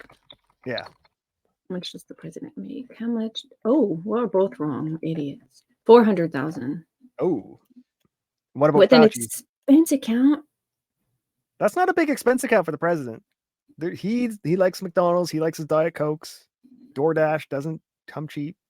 It really doesn't. I need to become the president. Okay, let's find out how much Fauci makes. How much does I think Fauci makes Fauci? 425. What the fuck? He makes more than the president. Yes, I told you. Yes, I knew that. 480. I can't even spell his name. I love me for that. Fuck off, Fauci. I don't want to learn your name. Yeah. Wow. Spell it right, it'll be even more.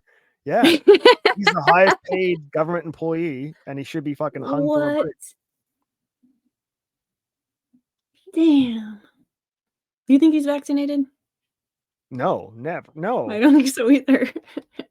This son He had of a patent gun, that's on the lot of money. COVID vac. I He would had have a patent on retired the so virus long before it ago. was released. Figure that out. The day the COVID came out, I would have been like, I'm gonna retire. I'm done with this forever. Fuck. Like, seriously, why would? That's a lot of money, but it's not a lot to deal with what he deals with. What does he? He just lies. He doesn't do any work. Well, he got found out. And deal with like us.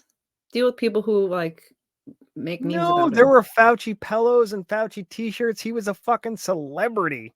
He was making more on the circuit doing the TV fucking shows than anything. That's Is pennies to what he Fauci actually makes. popular? Wait, he already left public service?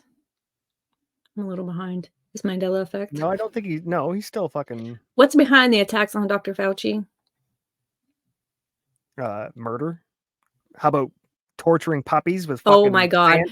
How Fauci became America's doctor. If they put America's something before your name, you're a fraudster, You're son of a bitch. right. Like America's mayor, fuck you. Why is the BBC talking about him? That's British. They Because shouldn't he care led about at an American. BBC. Okay, let's Right. get back to what we're That's doing. right. Okay. Oh, so let's get to the separation agreement. On January 9th, 2023, a separation agreement and general release with the Trump Organization promised him a total of $2 million in installment payments as long as he performed his obligations under the agreement. Now, the reason they took this money back from him is because of the terms of the agreement. He was not allowed to voluntarily Quit?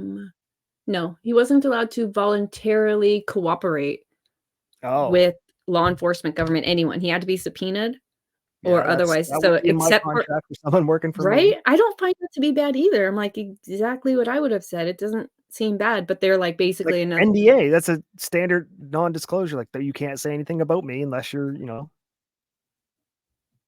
You can't retire from being a scientist. I know, but you could retire from whatever he does. The propagandist. WHO. Okay, so in the contract it said, except for acts or testimony directly compelled by subpoena or other lawful process issued by a court or competent jurisdiction, he will not, 1, communicate with, provide information to, or otherwise cooperate in any way with any person or entity, including his counsel or other agents, having or claiming to have any adverse claims against the company or any person or entity released by this agreement with regard to the adverse claim. Or take any action to induce, encourage, instigate, aid, abet, or otherwise cause any other person or entity to bring or file a complaint, charge, lawsuit, or other proceeding of any kind against the company or any person or entity released by this agreement. Yeah, you That's lost your money. You fucked lost up. your You signed it. money. You lost your money. You get zero. All you had to do was shut your fucking mouth. That was it. So it says, as discussed below, 40 Wall Street never reached a net operating income of 26 mil, but instead ran a deficit as high as 20 mil through 2015. That's the problem, is that every year they had to submit these financial statements. And so every year they get to look at how fucked they were from that year. They're like, here's your appraisal. Here's what you said. Why? I don't know. Okay, next year, here's your appraisal. Here's what you said. Why? Not sure. You're like, you do fucking know why. Everybody knows why. I'm an idiot and I know why. Just nobody doesn't know why because he doesn't understand interest. That's I'm all. Canadian. Yeah. Oh yeah, I should have a banner on. You know, it's weird that banner it lags us. I remember Paul saying that, so I haven't used it since then. But we'll just go for it for a minute. Uh-oh. Noah is Canadian. It's It's from all fucked Canada. up now. That's old school. That's our old school disclaimer. All right. Donald Trump as a witness. Donald Trump, since at least 2011, this is Jr. Trump Jr. has served as an executive vice president of the Trump Organization, reporting to his father until Trump assumed the presidency in 2017. After that, Trump Jr. and Eric Trump served as co-chief executive officers for the Trump Organization, collectively with Alan Weisselberg, the ultimate authority over decisions made at the Trump Tower. Nothing else important here. Why is this underlined? Power of attorney. Oh, yeah. So basically, they're just showing that he works on behalf of Donald Trump, that what they do is the same as if he were doing it once he gave the power over to him. Despite disclaiming responsibility for or knowledge of the SFC's content, Trump Jr. still insists that the SFCs were materially accurate. X it out. It's like, I guess stand behind your shit, but materially accurate? In quotes, We'll get yeah. in. Eric Trump. He joined after college. It's like, technically it's true. Yeah. So Eric, he got with the company in 2006. He became executive vice president in 2014, executive vice president until Trump became the president. See, Donald Trump was at the top. Okay. Beginning on January 2017, Eric Trump Jr. and Weisselberg ran the day-to-day operations of the Trump Organization. Eric Trump's credibility was severely damaged when he repeatedly denied knowing that his father ever even compiled an SFC that valued his assets and showed his net worth until this case came into fruition. Upon being confronted with copious documentary, this is not the right word. Yes, it is. Documentary evidence. I for some reason, never mind. Document. Evidence. Yes. Conclusively demonstrating otherwise, he finally conceded that at least as early as August 2013, he knew about his father's SFCs, begrudgingly acknowledging it appears that way. Yes. So he tried to lie about him. Whoops. I didn't even know till this lawsuit came about. They're like, well, here's you signing it, talking about it, having a sleep contest with it. Like, all right, fine. Moreover, emails indicate that contrary to Eric Trump's testimony, McConnell relied on Eric Trump for the $161 million valuation of the undeveloped Seven Mansion Springs plot at Seven Springs from 2012 to 2014. In particular, on August 20th, 2013, email from McConnell to Eric Trump with the subject Seven Springs reads, "Hi Eric, I'm working on your dad's annual financial statement. I need to value Seven Springs. Attached, please find how we valued it last year. Can you let me know when you have time to talk about this valuation?" Yeah, he's literally this is all this. This is what he's lying about right here. That he never contributed to his father's financial statements, and here it is. Let me show you what he did at this. If this is later, I'll skip it later, but I'm going to read it to you now.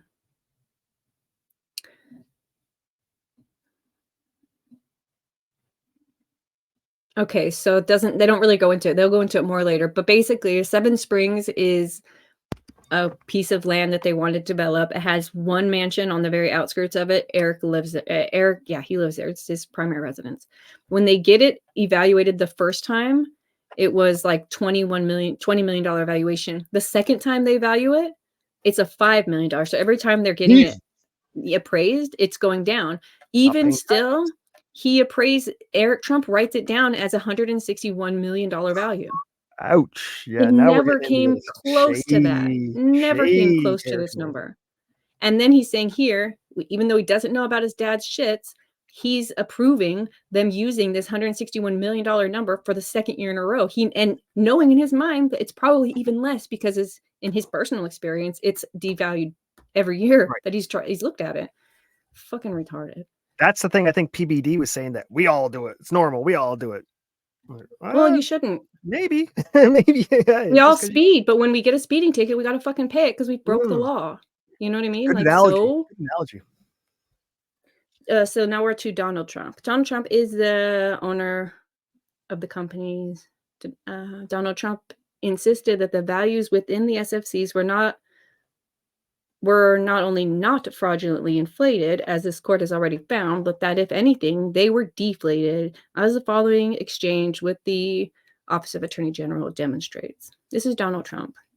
Question: in light of your expertise in real estate, do you recall ever thinking that the values were off in your statement of financial condition? There's a SFC. I knew it was here somewhere.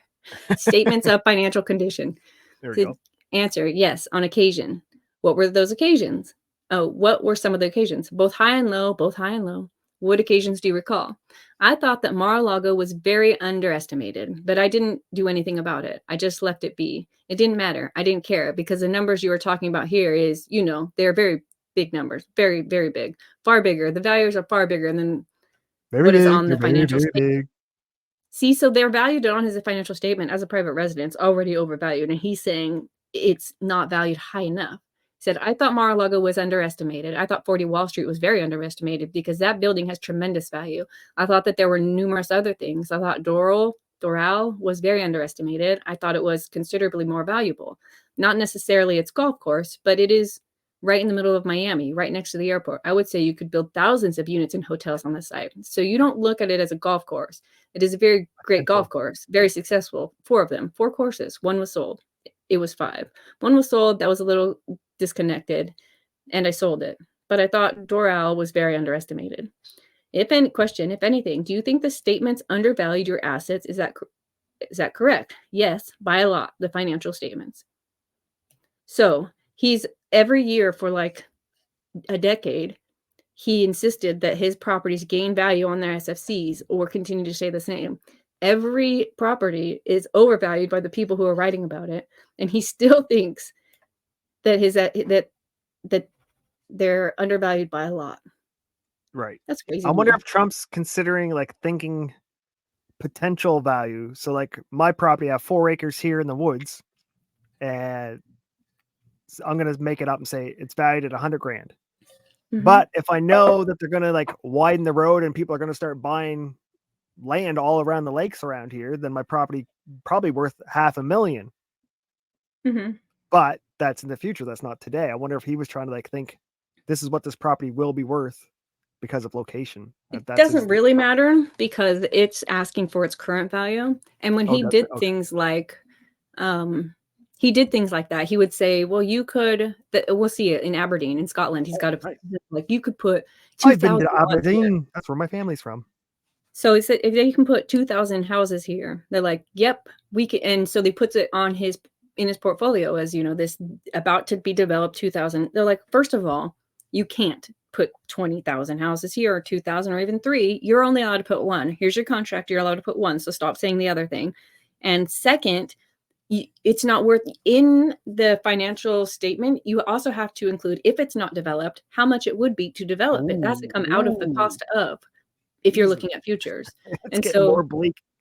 I know it sucks. It's like everything he did. It's like, that's what the problem is. Your why can't the CPA has no certificate. He's just a fucking guy that you trust. Well, he's a fucking asshole, turns out. Why can't the leftists and the mainstream media and all the people who hate Trump articulate this better? Because I watch it to see what the shit they're saying, but they don't break it down the way you're breaking it down. They probably didn't read. This is 92 pages, and the new news came out 30 seconds after this dropped. No one fucking cares. But they'd seem more intelligent and less retarded if they would just fucking read stuff. You'd be surprised at read. Well, there's that. I can barely read. They're talking heads. They don't read. They only read teleprompters. Yeah, that's true. They have they're definitely told to say something. That's why it's so frustrating, and it was so frustrating over the last 2 years to realize that independent journalists, the one that we would rely on to take the time to read these pages and decipher them and come out with the truth, regardless of narrative and popularity, they had also sold themselves out. And you're like, good damn, that sucks, because you were like, in my mind anyways, the last little hope. And now that's just as tainted. 90 minutes ago, I was, this is all bullshit. This is all stupid. Now I'm like, uh-oh. And that's what I did when I started reading this. I was like, I'm not even going to read this. I'm just going to go through and see what it's about, see what happened. I started reading. I was like, See oh, where the no. bullshit is. No, I got to read it. I haven't even got to the point. There's this part about Cohen we're about to get to. And that's when I was actually pissed. I'm like, this judge is a son of a bitch. Well, this is how we got on the lazy boy bar, by reading documents. Mm-hmm. Yeah, proprietary Google searching. Okay, it says when examined about the valuation of Mar-a-Lago, Donald Trump did not recall having any specific conversations with Weisselberg or McConney about valuing it as a private residence, although he conceded that it was valued on the SFCs as if it could be sold as a private residence. When confronted with the O2 deed in which he signed away in perpetuity the right to use or develop Mar-a-Lago as anything other than a social club in exchange for a conservation easement tax benefit, he offered that when you say intend doesn't mean we will do it. He's arguing semantics. Nevertheless, Donald Trump insisted that he believed Mar-a-Lago is worth between $1 billion and $1.5 billion today, which would require not only valuing it as a private residence, which is its deed prohibits, but is more than the most expensive private residence listed in the country by approximately 400%. He's crazy. He's a crazy old coot. But in his defense, he's been doing it for 30 years and no one's gave a fuck. So he's probably like, this is just how we do things. This is, this is. No one's noticed. I don't know. But they would have gave a fuck. They would have known probably. Or who knows? Who knows how many people have been let go behind the scenes because they wouldn't do the thing. Right. Because Buddy didn't want it because he was worried about losing his job or his golden parachute or. Listen, this is Aberdeen says, when questioned about Aberdeen and whether the Trump organization could build 2,500 year-round private residences, when in fact they had received permission to build only 500, Donald Trump testified, quote, I don't know, but it could very well be. It's sort of like a painting. You could do pretty much what you want to do. The land is there. You could do what you want to do. So you could do either one of them, actually. You just move Indians in and they sleep 5 to a room. When confronted with the evidence that in 2014, the Trump Organization had submitted a statement to UK regulators stating that the Trump Organization did not intend to develop the Aberdeen property any further because of Donald Trump's opposition to wind farms, Trump testified, at some point that will be developed into a magnificent job. I just don't want to do it now. You can't, dude. There's no population in Aberdeen, let alone, right? Let alone people that can afford it. It's not a rich place. Notwithstanding the foregoing, notwithstanding any of that, for 4 years, Trump valued Aberdeen as if he had permission to develop 2,500 private residences, which he did not. Oh, here's what I was saying before, which he did not. But also, if those residences had already been built, the SFC and supporting data failed to account for any development costs associated with making the hypothetical residence a reality. When questioned about whether he had ever inflated the value of 40 Wall Street, Donald Trump was confronted with the Forbes article, included a published audio recording dated September 21, 2022, that reported that Trump had told Forbes in 2015 that 40 Wall Street was 72 stories tall, when in fact it was only 63, resulting in an overvaluation of $50 million. The article also reported that Donald Trump told Forbes that 40 Wall Street had a net operating income of $64 million in 2015, when in fact their building ran a deficit of more than $8.7 million for the 12-month period ending March 31, 2015. When asked if he was misquoted in the Forbes article, Donald Trump replied, I don't know. I don't know what I said. You just said that your building was 10 stories taller than it was because he wanted the magical 72 to be in the Illuminati. Fuck out of here. And then he says, we have income of 64. He just made this number up. I want to get 8.7 million in debt. How do I? Is that another 72? If you had 64 and 8, is that 72 again? There's another 72. See, I don't know if I trust him. These numbers are creeping me out. What's it say? Overall, Donald Trump rarely responded to the questions asked, and he frequently interjected long, irrelevant speeches or on issues far beyond the scope of the trial. His refusal to answer the questions directly, or in some cases at all, severely compromised his credibility. Okay. More witnesses. This is called party witnesses. Donna Kidder, she was one of the people that Basically, she just wrote the numbers down. Right. Or she's the one that they asked her to figure out how they could make $26 million and then use it against her. Hypothetically. Mm-hmm. More people. I didn't highlight any of this either. I forgot, or they're not important. We're going with not important. Here's Cohen. This is where it got interesting to me the first time I read it. This part here. Is this So the guy Michael who went Cohen. to jail? Yeah. Michael Cohen joined the Trump Organization in 2007 as executive vice president and special counsel to Donald Trump. In 2018, Cohen pleaded guilty in the federal district court of the Southern District of New York to several counts of tax evasion, 1 count of misrepresentation to a financial institution, 2 counts of violating campaign finance laws, and 1 count of misrepresentation to Congress. Cohen cooperated with the government and was sentenced to 36 months of incarceration. Campaign finance laws. We should look those up for fucking old Fanny. Right fucking old Fanny's just the worst thing you could have said. I don't know. Regulators, mount up.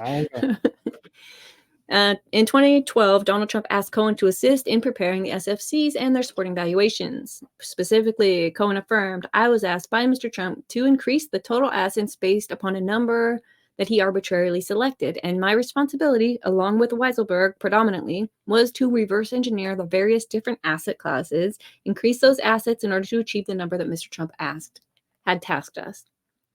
Cohen testified that Donald Trump would intentionally give indirect instructions. For example, he would look at the total assets and he would say, I'm actually not worth $4.5 billion. I'm really worth more like 6. And Cohen and Weiselberg understood as a directive to inflate the assets until the desired value was achieved. Whatever.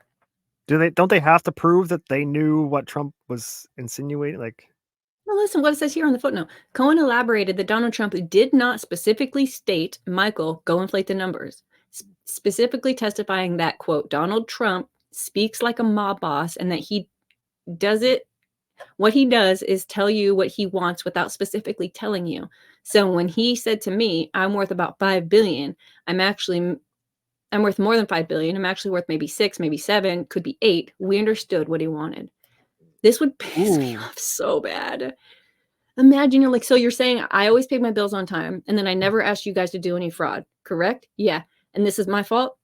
It is, because you have a very big mouth and they couldn't tell you no because they were, I don't know. I know. But you're on the hook because you signed the papers. That's what happens when you're the boss. Cohen was also a member of the team of 4 that was tasked with acquiring insurance on behalf of the Trump Organization. Cohen described Donald Trump's participation in the meetings with the insurance representatives, detailing an orchestrated routine where Donald Trump would intentionally come into the meeting 3/4 of the way through to boast that he is richer than the insurance companies and would consider going self-insured in an attempt to garner a lower premium for his insurance perspective from the insurance representatives. That's weird, but I get it. That's what I said. Why borrow money then? What do you mean, why borrow money? You have to have insurance. He's got all this money and he's got his own insurance. No, he doesn't. He needs insurance. He said, I'm richer than these companies. He'd have to create an insurance company. He's just basically saying, I'm no risk. The money in the bank to cover the loss of the house or the building. Because that's what your insurance is for, is to ensure the bank gets their money back. But the law is you have to have insurance. The law isn't that. Well, I don't know what it is in New York. If you have, like, say my house is worth $100,000 and I borrowed money from the bank and the bank's like, well, you have to have insurance on that house until it's paid for. Like, well, I have $100,000 sitting in my bank account over here. There's my insurance. Yeah, they're not allowed to do that. I'm not touching it. It's over there. I don't need insurance. I can pay for the whole house myself. I just want to borrow this money to get a better credit rating down the road. Yeah, well, I don't know how it is in Canada, but you can't do that. You have to have actual insurance. Here I have no insurance because my place is paid for. I don't have to have insurance. You would think you'd want it just in case it burnt down or something. Why would you burn your own house down? You had to be stupid. Accidents are called that. They're not called on purposes. No, only stupid people have accidents. That's why they're not. I mean, okay.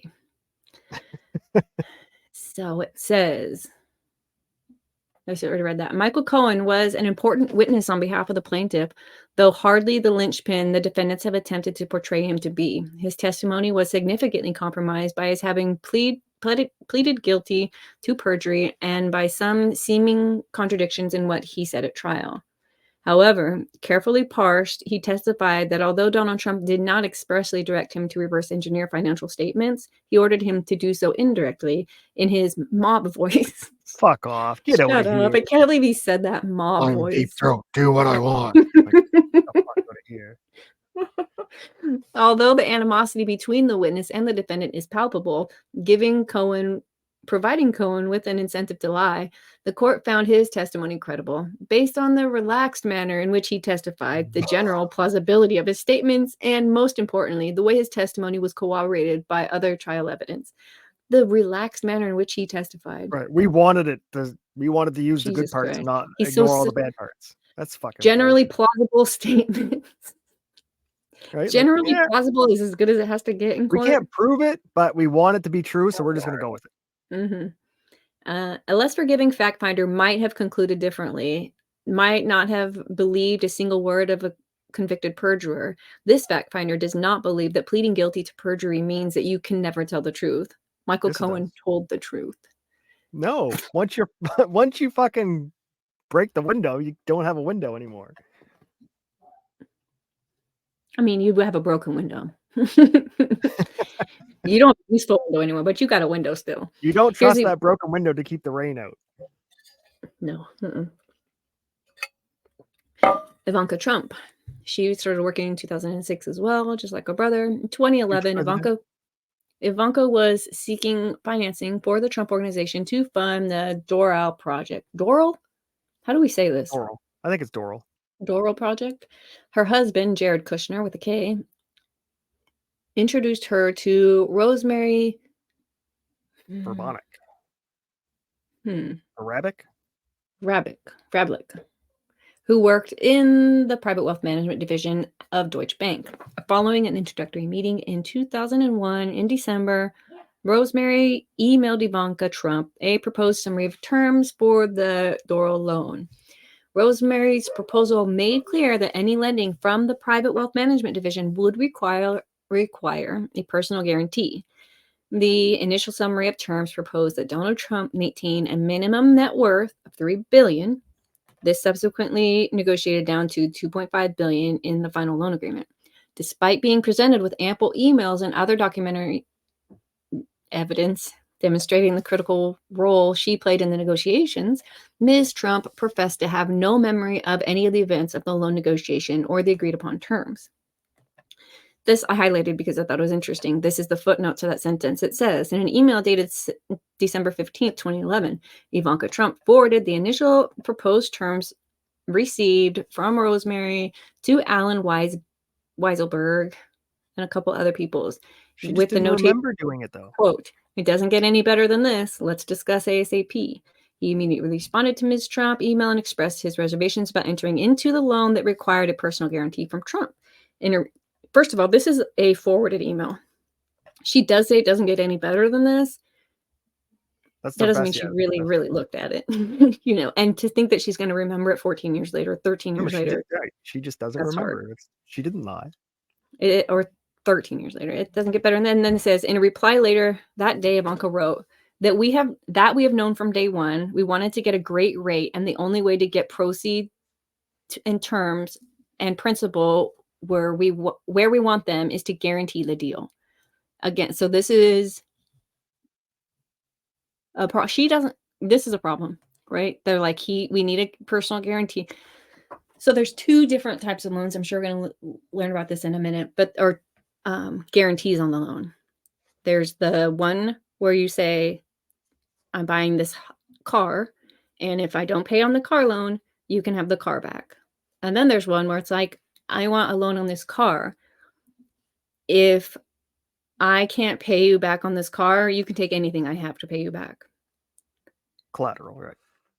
Right. So when he gives a personal guarantee, he's saying you can take anything I own to pay you back. Every time he's got a personal guarantee, he's extending his portfolio to guarantee the loan, not just what he's asking for the loan. He's not saying, yeah, if I finance Mar-a-Lago, can't pay it, you get Mar-a-Lago, good luck. He's saying, no, if I can't pay Mar-a-Lago, I guarantee it, I will use one of my other assets so you won't default on this Mar-a-Lago loan, because they Right. don't want Mar-a-Lago. Who the fuck wants that? The bank doesn't. They just They want want the you to interest sell from it the and get loan right. or whatever. They want the interest from the loan. They don't care about anything else. Right. So that's why it matters. And she understands that he is how they're going to get that because they're using his financial portfolio to guarantee lower terms and lower interest. I wonder if dad taught her these tricks and she doesn't know that they're not good tricks. Well, I mean, it's not a trick to say that it's not a trick. It's just the trick is lying about their worth. Well, apparently, what I mean? that's the trick because that's what PBD said. Everyone does this. So I'm wondering if like it's just she didn't even know that she couldn't do this shit. Maybe it's because how egregious they were about it. Right. Like it's Like so $5 million valuation. You said it was worth $161 million. At $750 on that Seven Springs lot, they said at $750,000 per lot, that makes it still only worth $5 million. So where the hell did 161 million? Where does that even come from? It's crazy to even, how did they get there? They have a dartboard with numbers on it at the Trump Tower or something. Yeah, you think they'd have like paperwork to show your math. Nope. And then there's the SFCs, and then there's these compilations. And apparently the compilations require way less scrutiny, and they get the numbers from the Trump people. So they're using, if you like have a the building, say lowest building bar. A, and you borrowed $1 million for building A, and you held it for 4 or 5 years, it's not paid off. You still owe 4 million, or you still owe $500,000 on your million.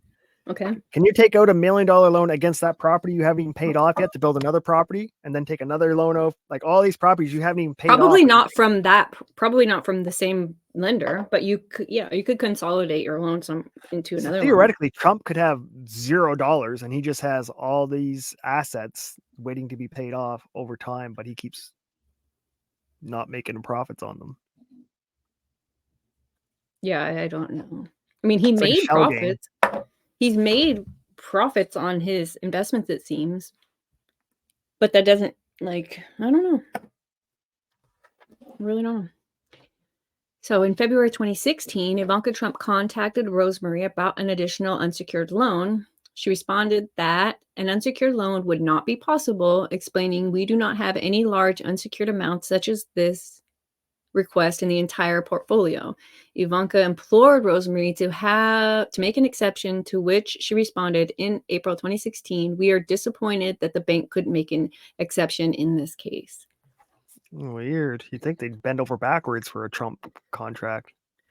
So it had to be not good. Emails and other documentary evidence similarly show Ivanka Trump's active involvement in securing the bid for the old post office and negotiating the terms. She consistently denied recalling the content of some documentary evidence that confirmed that she actively participated in events even after she was confronted with the evidence. On direct examination, plaintiff, Ivanka Trump had no recollection of any of the events that gave rise to this action. No number of emails or documents with her signature served to refresh her recollection. Notably, on cross-examination by defendant's counsel, Ms. Trump suddenly and vividly recalled details of the project and her interactions with Rosemary. For example, after testifying on direct examination that she could not recall any of the details of her father's personal guarantee of the old post office loan, on cross-examination, she suddenly recalled, quote, "There was a step down of the guarantee, if I recall, once the property was operational." Ivanka Trump was a thoughtful, articulate, and poised witness, but the court found her inconsistent recall, depending on whether she was questioned by OAG or the defense suspect. She did the thing where she's just going to not know. I just forgot. Because you're allowed to forget. But when your lawyer asks you questions, you remember all the answers to those ones. Because you trust them that they're not walking you into a trap. Yeah. Right. Expert witnesses. These are where the money went. I didn't highlight them all. They're not all important. But I did go through and... Wait a minute. McCarthy? See if he's on here. Is he even on here? My ass. He's not even on here. Failed. Holy Failed. I failed. I gotta redo the thumbnail, you guys. I'll be right back. Just kidding. Look, I didn't even put... I think we got to start the show back over. You can't just start with Yeah. false information. $400,000 for his time. I missed McCarthy altogether. For the plaintiff. Oh. This is for the plaintiff. Maybe that's why. Testified as an expert witness for the plaintiff. Oh, you can't see this. There we go. Maybe that's probably why it's not. This is for the state. Whew, that was close. Ooh, my But- icon's on top of the paperwork, and yours is under it, Your icon? or the square. Oh, your camera square? Yeah, it's over the Is that paperwork, bothering and yours you? is under the paperwork. Let's see if I fixed it. Oh, there you go. Okay. So this Michael or Michiel, I've never seen Michael spelled this way. This Mr. McCarty, he is the one who's going to give them the numbers. So he's testifies to expert witness for plaintiff on banking, capital markets, chairman and CEO of an investment bank called Dillon and Company, where he works on debt, convertible and equity transactions and mergers and acquisitions. For reason- Fannie Mae and Freddie Mac, I wouldn't put that on my fucking resume because they went like insolvent, bankrupt, and crashed the economy in 2008. Um, Fannie Mae and Freddie Mac, wouldn't you like not want that on your resume? He worked in the banking industry from Wharton School with the concentration in capital markets, has worked on financing engagements and underwriting projects for Fannie Mae. Yeah, I wouldn't put that on there. I wouldn't put that on there. Especially in this capacity. But a lot of people don't know what that means. Fannie Mae That's is one of the ones that had the worst underwriting ever and went Destroyed insolvent America on their loans. And yeah, the housing crash was because of because of them. because of Fannie Mae. Yeah. And this guy, well, either way, he's the one who the plaintiff, the state of New York, got their numbers from, because right down here you're going to see it.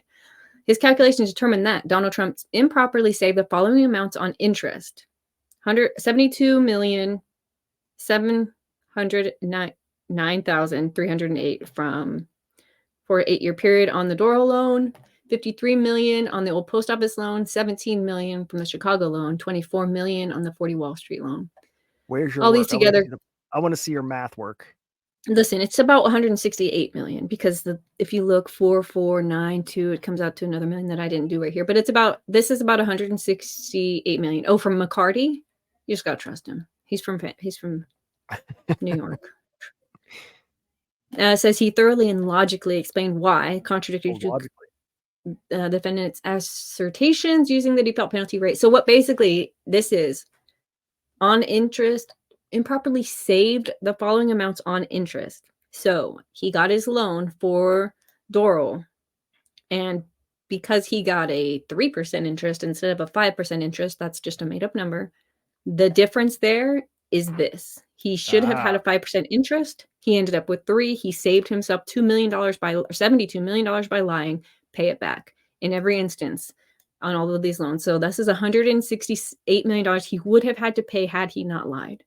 That's where these numbers come All from. Trump needs to do is borrow money against a different property and pay all these interest off. I don't think he has much more left. I don't know. That's how he did all the other buildings. True. It says the method he used to determine the amount of money defendants saved by borrowing with full recourse, such as from Deutsche Bank in Deutsche 2020. Bank also gotten a lot of fraud, corruption stuff too. I don't know. In 2020, They the got Doro fined, loan like, was millions. 120 million. Applying the non-recourse rate of 10% results in an interest payment of 12 million. Applying the recourse. Oh, so this is where you got it. Here's your showing the math. Subtracting one from the other gives, yielding a savings of 10 million.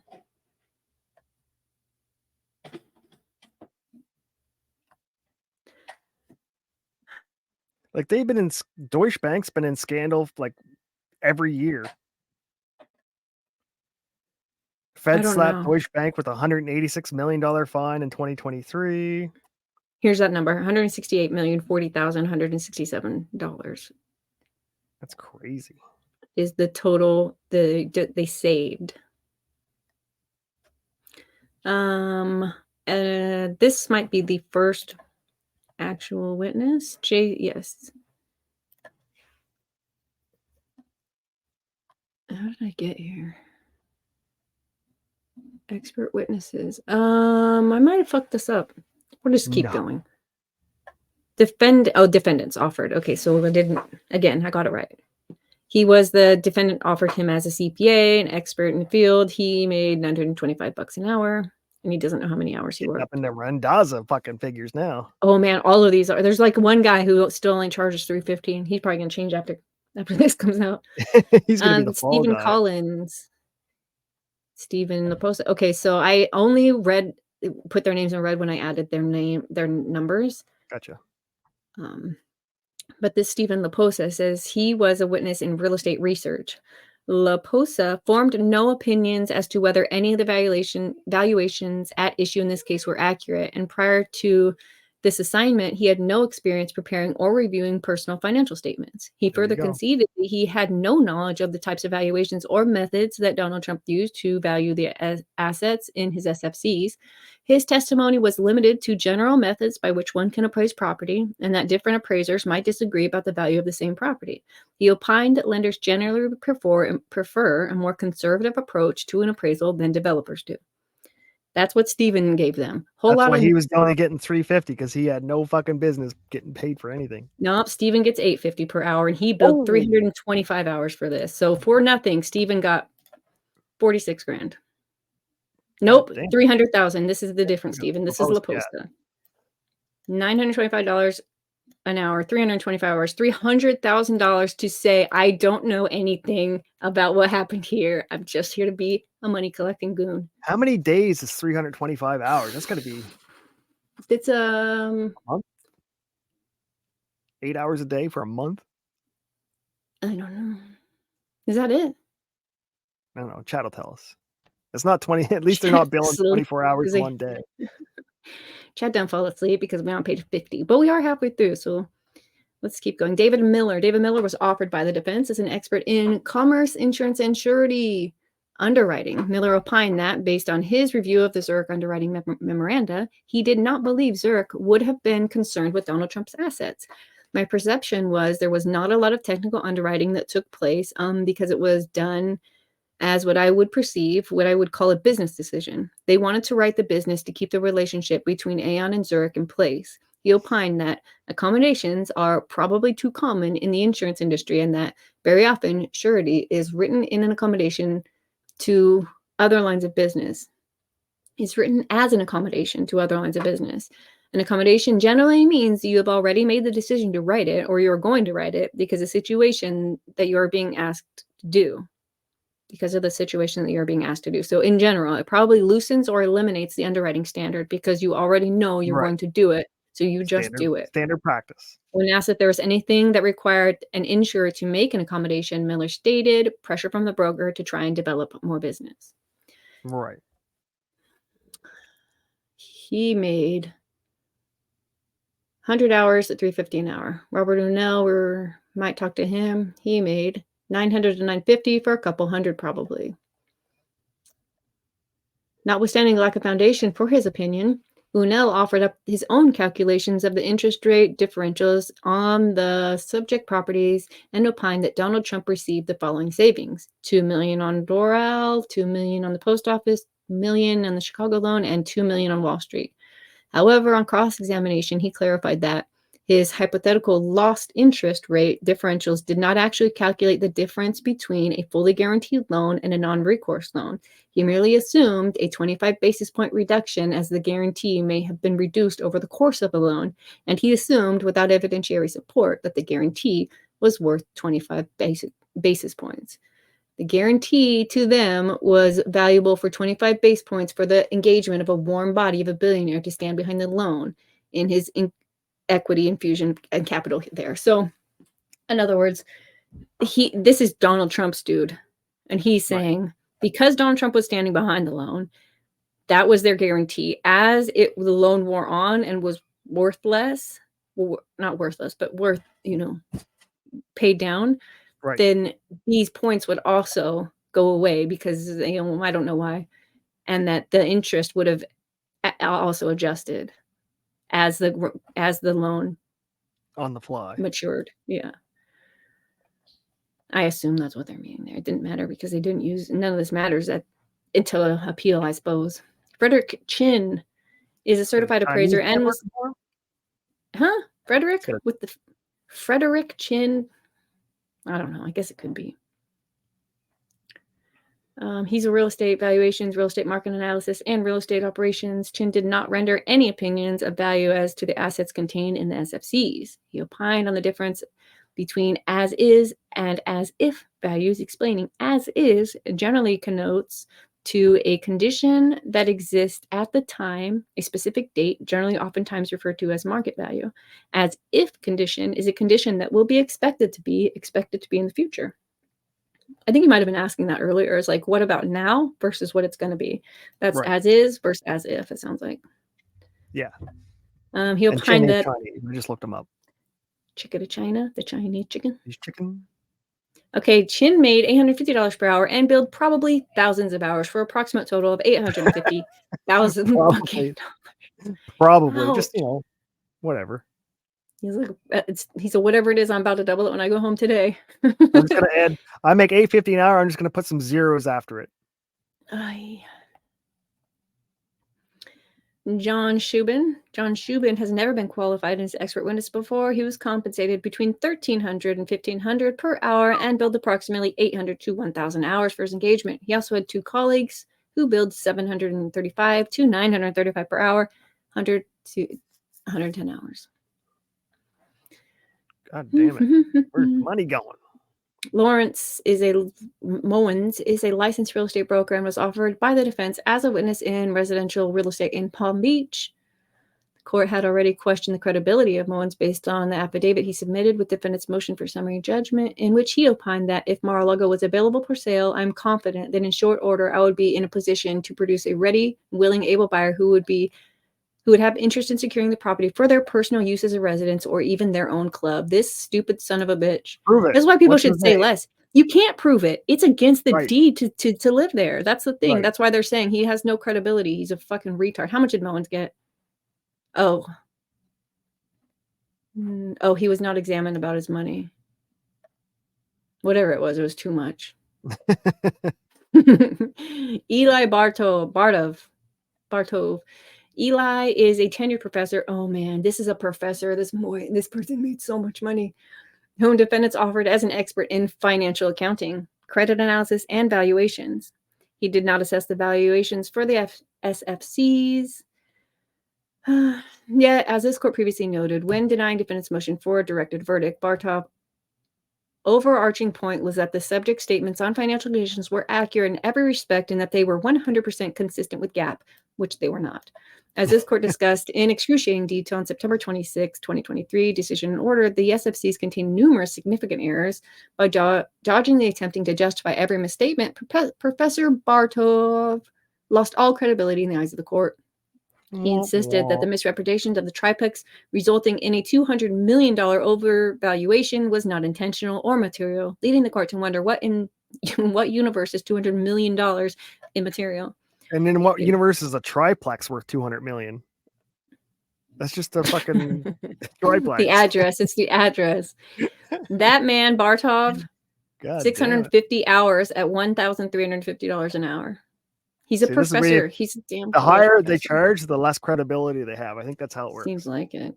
You're buying them the lot. You're paying them. Eric Lewis was also a professor. He got a flat rate of $150,000. This is what my ethics are worth. $150,000. Oh, called by the plaintiff as a rebuttal witness. Okay, so this number shouldn't be in my final number. Sorry, Eric.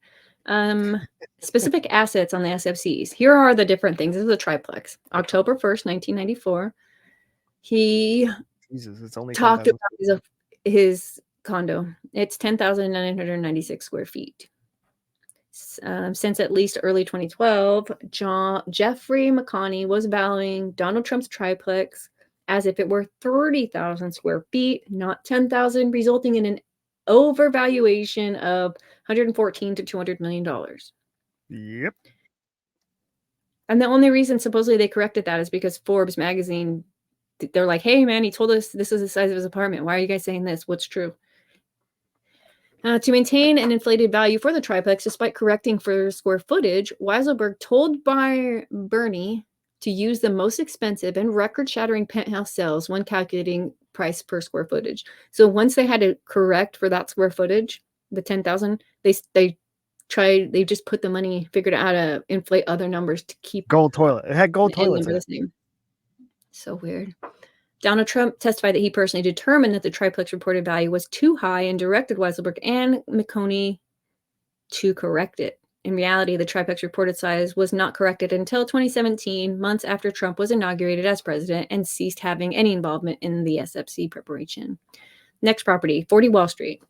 From 2011 to 2016, Jeffrey McConey and Alan Weiselberg valued 40 Wall Street based on dividing net operation income by a capitalization rate. During this, I'm not going to keep reading. Weiselberg had final approval over 40 Wall Street budgets and was thus aware that the Trump organization had budgeted a negative cash flow for 40 Wall Street.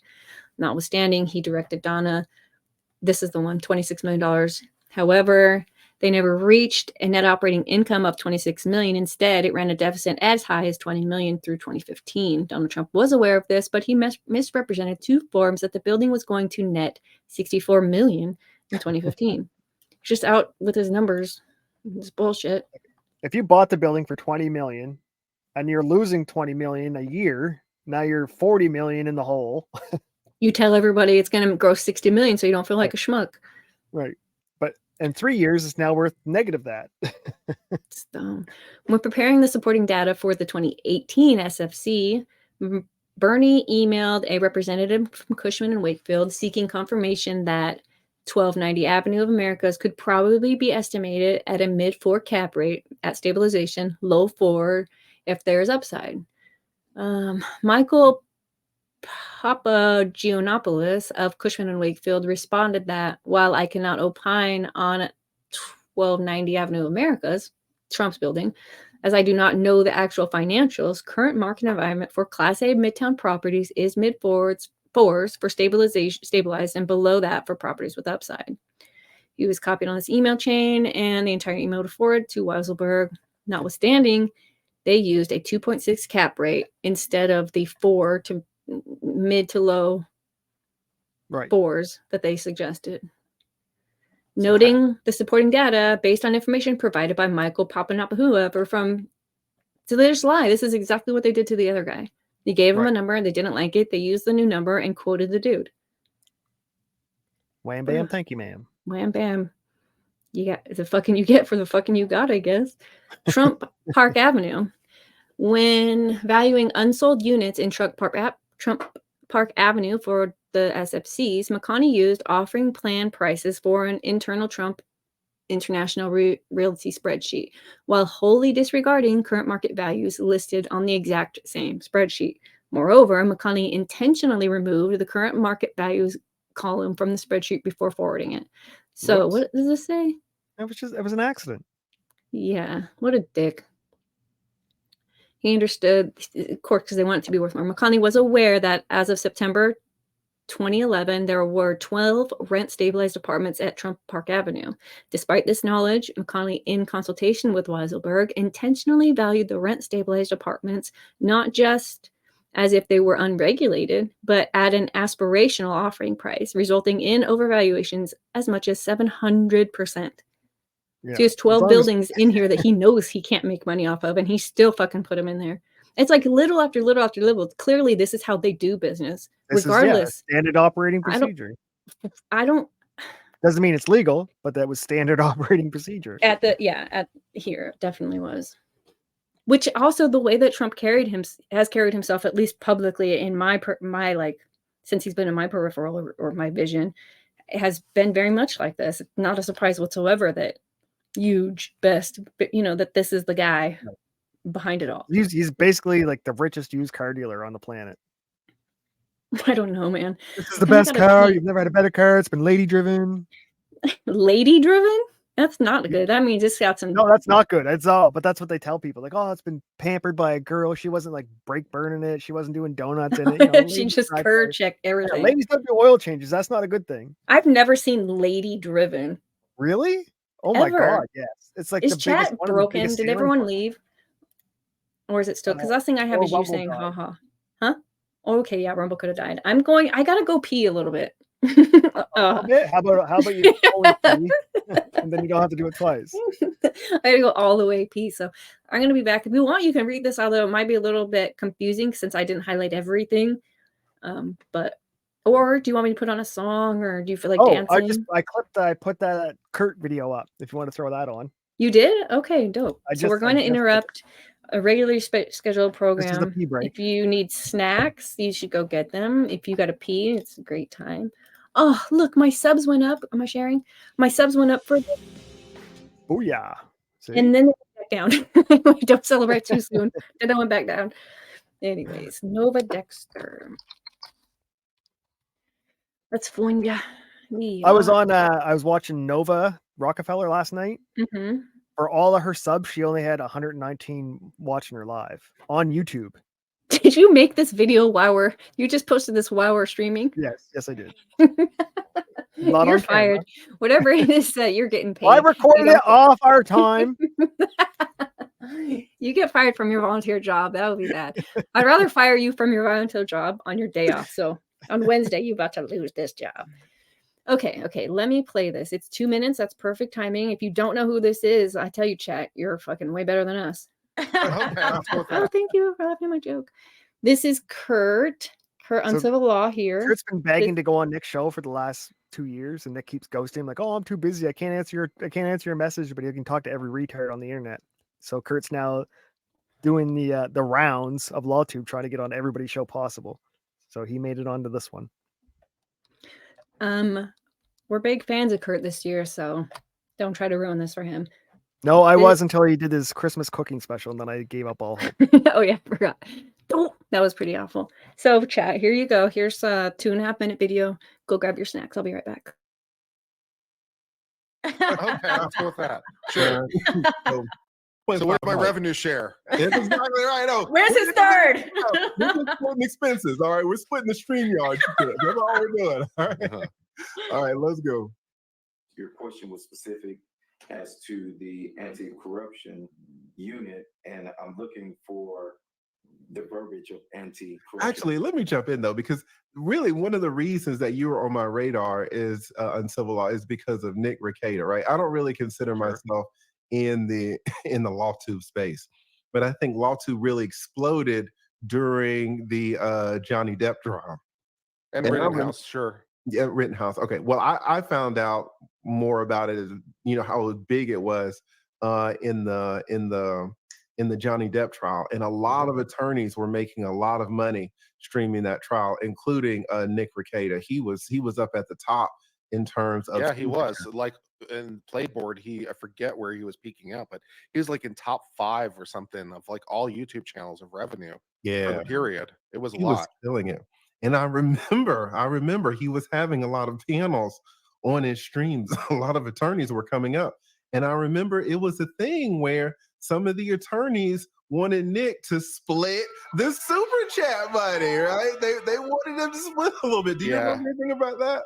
Well, there was some drama, and it's part of the history of LawTube because we all just kind of went on each other's channel and we're all helping each other out. And then when it's like many things, when real money starts to get involved, some of those friendships become more fractured. Yeah. But I'm still good friends with Nick, and I didn't see a dime. But I did see my channel grow. I gained about 40,000 subs, which at the time was about doubling my channel. So I was about 2x at the time. So that was pretty good. That's awesome. Yeah. I remember Nick speaking about that people were like, "Hey, I was on your stream this day and this day and this day. Although, you got X amount of super chats, so give me my money." I will say this though. Nick at one point did say he was going to buy gifts for people in lieu of splits, and I haven't received a gift either. So that's a call out. There's a shot. Call out. Where's my gift, Nick? Where's stand in line? All right. Did he join locals though? There's 5,000 local gifts, Nick. So even YouTube attorneys will be fighting over money, guys. Attorneys will fight over money. Let's go. Well, it wasn't the clip I hoped it was, but I appreciate that he wants his gift, but he has a long line to stand in. He's going to be on Nick's do not answer list again. No, he was still kissing Nick's ass there. I didn't see what you saw. They saw it. Shots fired. They all were laughing. Shots fired at Nick. Who said that? Oh, them two? They joke. Shots fired. Nick's an unhinged alcoholic. This isn't going to be a joke to Nick. That's fair. I do look forward to how he takes it because he, yeah, that's never been consistent. So that'll be interesting. I wonder if I could ask Kurt to file a class action lawsuit on behalf of 5,000 locals. I doubt it. I doubt it.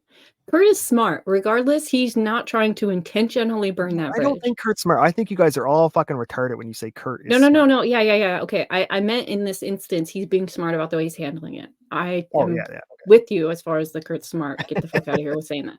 Kurt remembers things and it counts on you to not know what he's saying.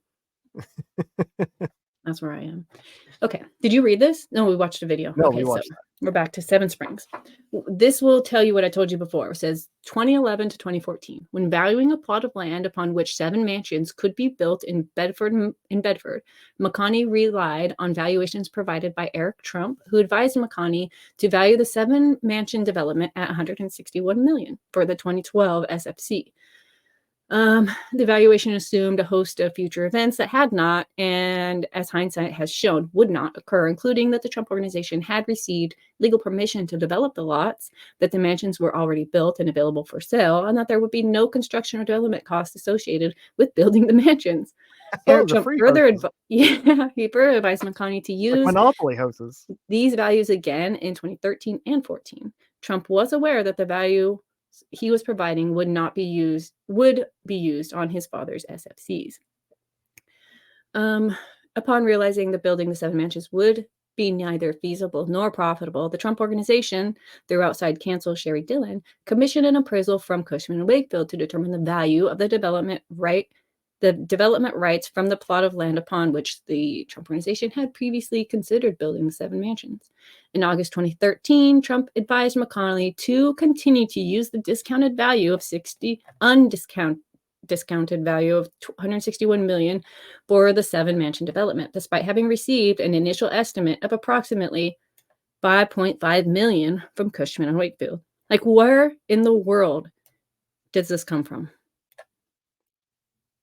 Same place all the other magic fucking money comes from. The hole in the wall that they can't tell is their asshole or not. Right. Asshole is such a dirty word. It sounds really dirty. Everybody's got one. Butthole is fun to say. Asshole sound a little dirty though. It's like cunt and twat.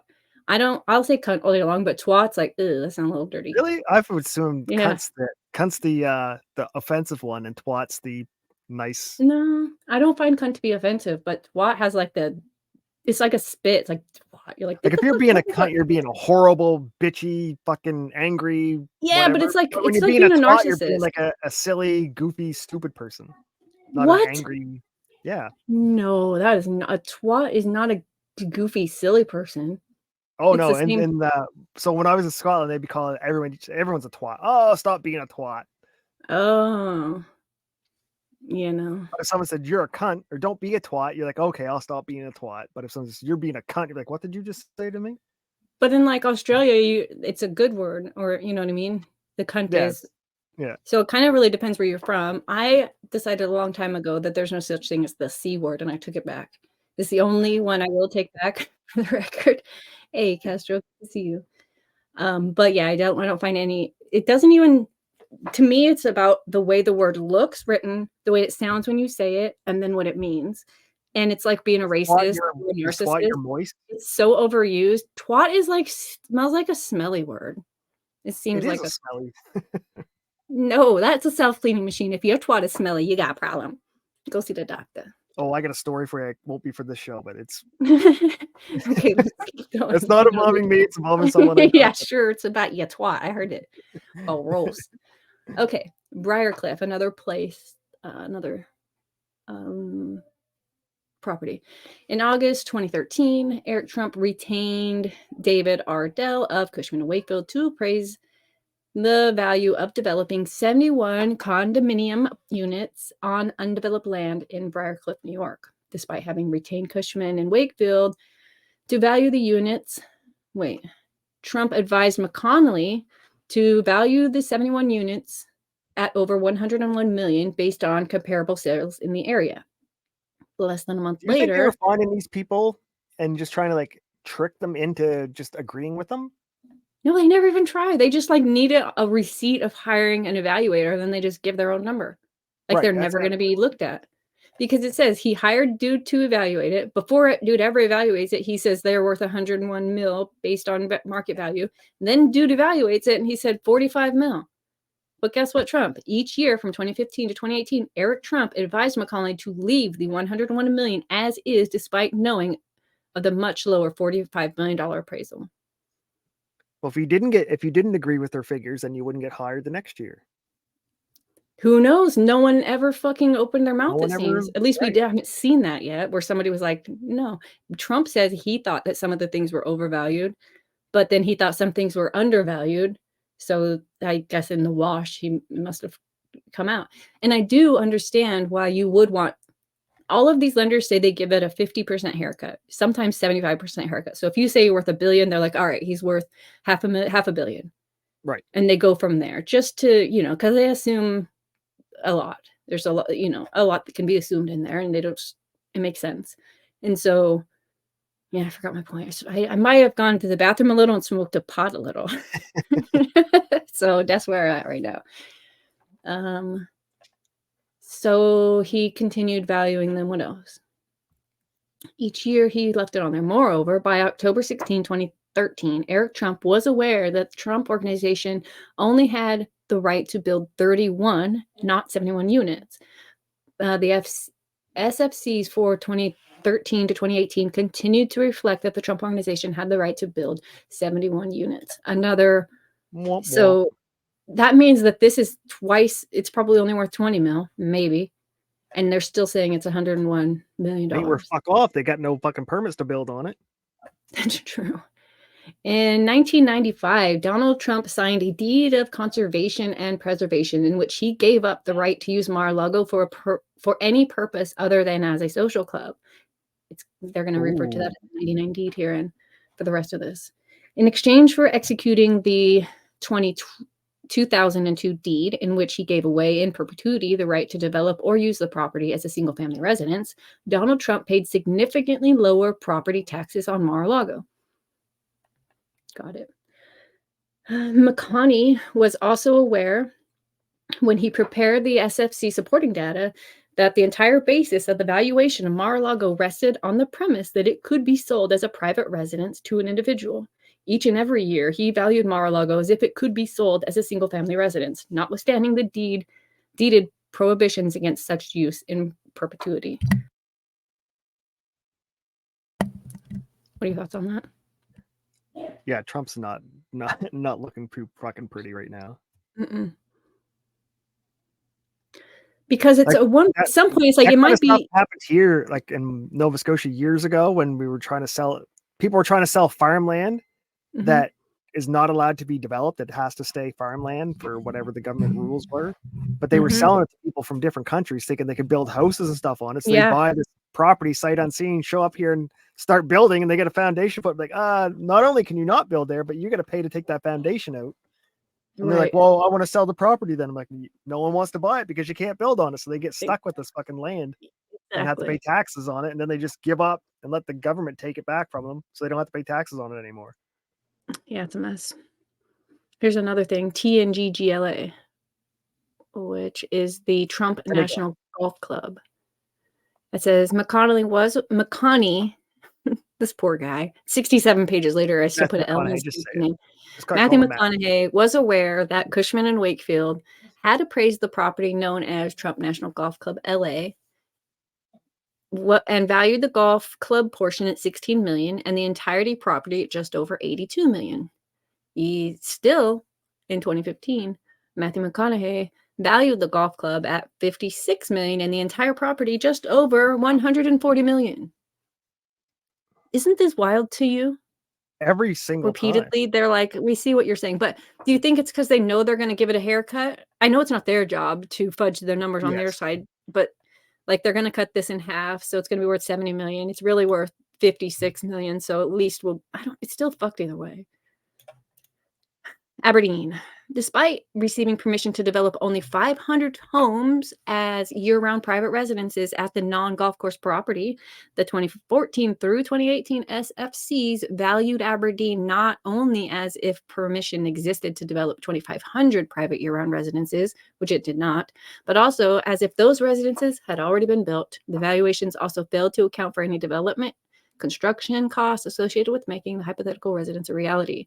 Despite receiving a July 2007 appraisal by Ryden LLP valuing the development profit of property homes at Aberdeen at a maximum of £33,000. Is that what that L means? Yeah. Per home. There's only 250,000 people that live in Aberdeen. 250,000. That's a lot. No, that's a very small population. That's like all around Aberdeen, and most of those are poor people. Like the rich ones will own the farms, but most of the population's poor. So I don't know where he's going to get all these homes and people to live in them. And But vacation homes, people all over the world. He's looking at like mega wealth, and so that's every country so someone in each country might, if one of them each picks up an Aberdeen estate for tax purposes or whatever they fucking need it for, because real estate's like that, hide money, who knows? 500 is not that much. 2,500, that's a lot. I don't know if Scotland I was going to say they do, but okay. So it says they appraised the homes if he could build the 500 at £33,000, but Trump valued them at £83,000. So £33,000 $50,000 more. That would barely build you a garage over there. So these are like. So that's a low number, you're saying? Oh, hugely low. Yeah. Well, then maybe this is one of the instances where Trump was right, and it should have been 80,000. But who's going to buy a tiny 30,000 pound home if you're mega rich? You're not. That's literally like a garage over there. I don't know. In 2019, the Trump Organization began valuing each home at £106,000, more than triple the last appraised value. In 2020 and 2021, they valued the homes back down to $68,000 and represented that it had permission to build 1,200 residences when it still had only permission for 500, which is annoying because if you've edited it, then why? Why? You know that the first number is wrong, but you refuse to admit the real number. Give us back our money. What's this? Fraud in business. Deutsche Bank. Deutsche Bank relied on the SFCs for the information to underwrite, approve, and maintain the credit facilities on Doral, Trump Chicago, and the old post office. Donald Trump would not have received the credit facilities and the favorable interest rates that came with that had he not executed an unconditional ironclad personal guarantee. Deutsche Bank's super corrupt, like major corrupt. Well, I think probably a lot of them are. That's why they were busted. too big to fail. Yeah. They paid billions in fines, like billions and billions in fines. Deutsche Bank offered the Trump Organization a $130 million loan with an 8%. I don't know what these are. At whatever this is, plus 8%, with a floor of 2 and a minimum 10% interest rate. Instead, he agreed to a full recourse loan. So that's what I was telling you before. They offered him a regular old loan, like you put up the property and you pay 8%. And he's like, no. I put up all my properties and I paid 2%. So that's a big difference. Yeah. Huge difference in especially when you're in the millions. He agreed to a full recourse loan with an unconditional personal guarantee, much more favorable terms and an initial interest rate.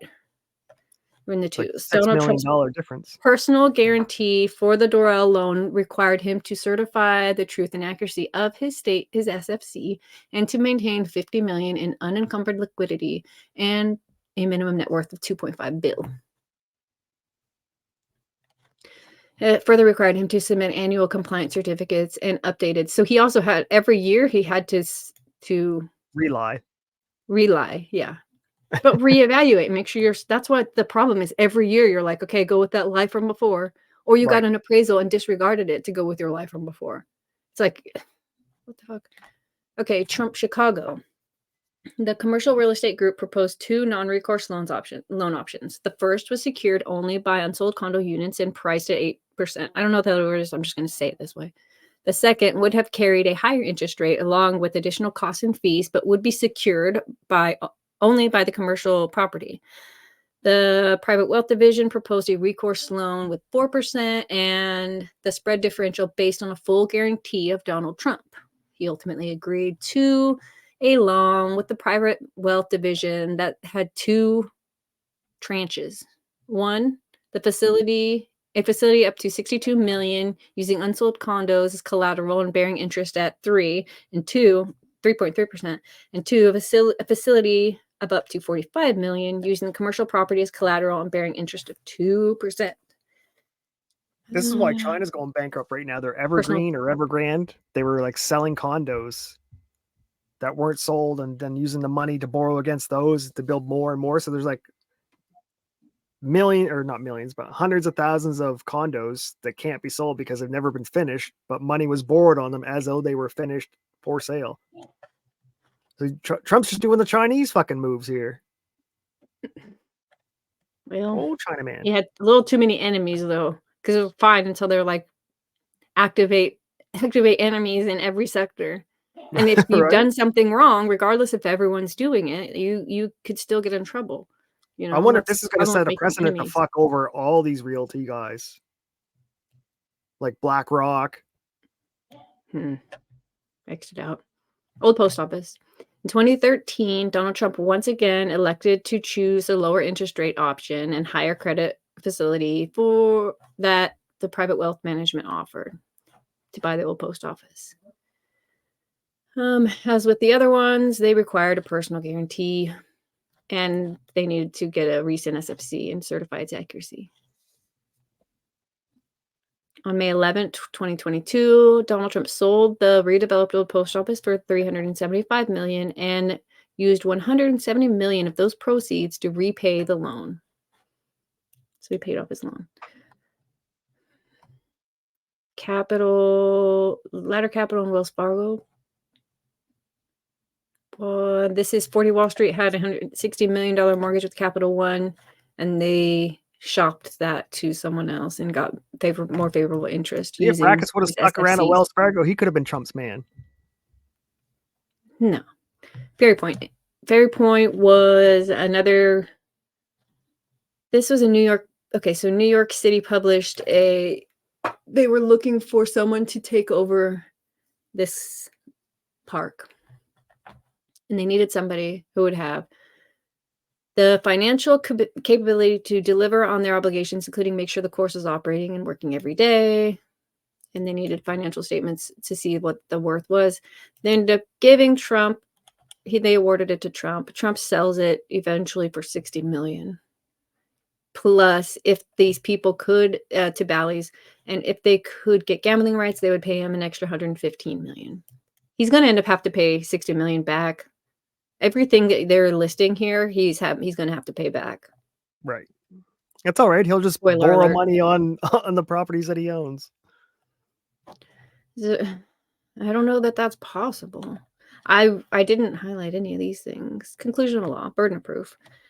The evidence is preponderance, or the standard is preponderance of the evidence, which it's pretty easy to hit here. Reliance defense asserted. Defendants have argued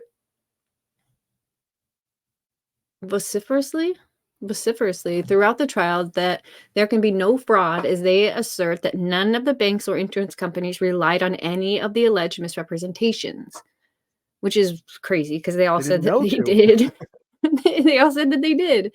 Defendant's argument is to no avail, as none of the plaintiffs' causes of action require that it demonstrate reliance. Instead, plaintiff must merely show that the defendants intended to commit the fraud. Although not required, there's ample documentary and testimonial evidence that the banks, insurance companies, and the city of New York did in fact rely on defendants to be truthful and accurate in their financial submissions. Obviously. like everything. 2, blame the accountants. The crux of the defense at trial was that defendants relied on their accountants, mainly Mazars, that's who that was, and sometimes Whitley Penn, to make sure that the SFCs were accurate, and that responsibility for any misrepresentations lies with the accountants, not defendants. Donald Trump Jr. and Eric Trump testified several times that they would have relied on their accountants to find any errors in the SFC supporting data. Each year from 2011 to 2020, Wiseman signed SFC management representation letters as an executive officer of the Trump Organization. Weisselberg understood that Mazars was relying on what was in the letters, and that Mazars would not have issued the SFCs without having secured the representations. In other words, shown the letters and then the compilations of for the portfolio. Donald Trump himself acknowledged that, as was certified to in the management representation letters, he was responsible for the preparation and fair presentation of financial statements. There is overwhelming evidence, both interested and non-interested witnesses, corroborated by documentary evidence, that the buck for being truthful in the supporting data valuation stopped with the Trump Organization, not the accountants. Moreover, the Trump Organization intentionally engaged their accountants to perform compilations as opposed to review or audits, which provided the lowest level of scrutiny and rely on the presentations of the representations and information provided by the client. Compilation engagement make clear that the accountants will not inquire, assess fraud risk, or test the accounting records, which is why they did it that way. Right. There's a stupid little loophole that they got Sweep it their under dick the rug. stuck in. Materiality. In its summary judgment decision, the court already found that the SFCs from 2014 to 2021 were false by material amounts as a matter of law. Materiality under the statute is judged on whether the financial statement properly reflected the financial condition of the person to which the statement pertains. Materiality has been one of the great red herrings of this case all along. Faced with clear evidence of a misstatement, a person can always shout that it's immaterial. Absolute perfection, including with numbers, exists only in heaven. If fraud is insignificant, then, like most things in life, it just doesn't matter. But this is not what we have here. Whether viewed in relative, percentage, or absolute numerical terms, objectively, the governing standard, or subjectively, how the lenders viewed them, defendants' misstatements were material. Supreme Court Justice Potter Stewart famously or infamously declared that he could not define pornography, but that he knew it when he saw it. The frauds found here leap off the page and shock the conscience. Different appraisers, different appraisals. Yet another great red herring in this case has been that different appraisers can legitimately and in good faith appraise the same property at different amounts. True enough, as appraising is an art as well as a science. However, the science part cannot be fraudulent. When two appraisals rely on starkly different assumptions, that is not evidence of a difference of opinion. That is evidence of deceit. Second cause of action. Defendants Donald Trump, Weisselberg, McConney, Eric Trump, Trump Jr. are each liable under the second cause of action for repeatedly and persistently falsifying business records. So there's one of the charges, falsifying the business records. Right. Clearly, each of the SFCs and supporting spreadsheets that were submitted to lenders and insurers qualified as business records. As detailed in the finding of fact, there's overwhelming evidence that each of the defendants made or participated in making a false statement in the business records of an enterprise, the Trump Organization, with the intent to defraud. Donald Trump was aware of many of the key facts. He was aware of having deeded away the right to use Mar-a-Lago as anything other than a social club, and continued to value it as if it could be used as a single-family residence. He was aware that the triplex apartment he was in, a real estate mogul and a self-identified expert, resided in for decades, was not $30,000 square feet, but actually 10,900 square feet. He was aware that he did not control the Vornado partnership interest, even though he represented it as cash. He was aware that he had permission to only build 500 private residences in Aberdeen, even though he represented he had permission for 2,500. And he was aware that 40 Wall Street was operating at a deficit, despite proclaiming that it was running a net operating income of $64 million. As Eric Trump testified, Donald Trump sat at the top of the pyramid of the Trump Organization until 2017. Donald Trump professed to know more about real estate than other people, and to be more expert than anybody else. He repeatedly falsified business records with the intent to defraud. There's overwhelming evidence that Weisberg, is this wrong? Have I been saying it wrong? I thought it was Weiselberg. Anyways, intentionally. Weaselberg. Weasel, yeah, there's supposed to be an L in there. Falsified hundreds of business records during the tenure as CEO. Oh, there it is. Weaselberg understood that his assignment from Trump was to have his report assessed increased every year, irrespective of their actual values. Oh, his reported assets increased every year, irrespective of their actual values. That's a problem. That's a problem.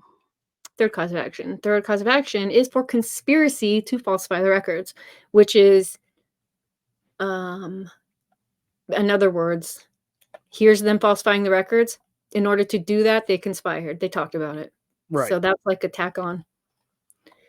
For the reasons detailed in the second cause of action, there is ample evidence that each of the defendants conspired to falsify the records. Fourth and fifth, defendants Trump, Weasel, McConey, Trump Jr., Eric, and Jr., liable fourth cause, repeatedly and persistently issuing false statements, and the conspiracy to do such.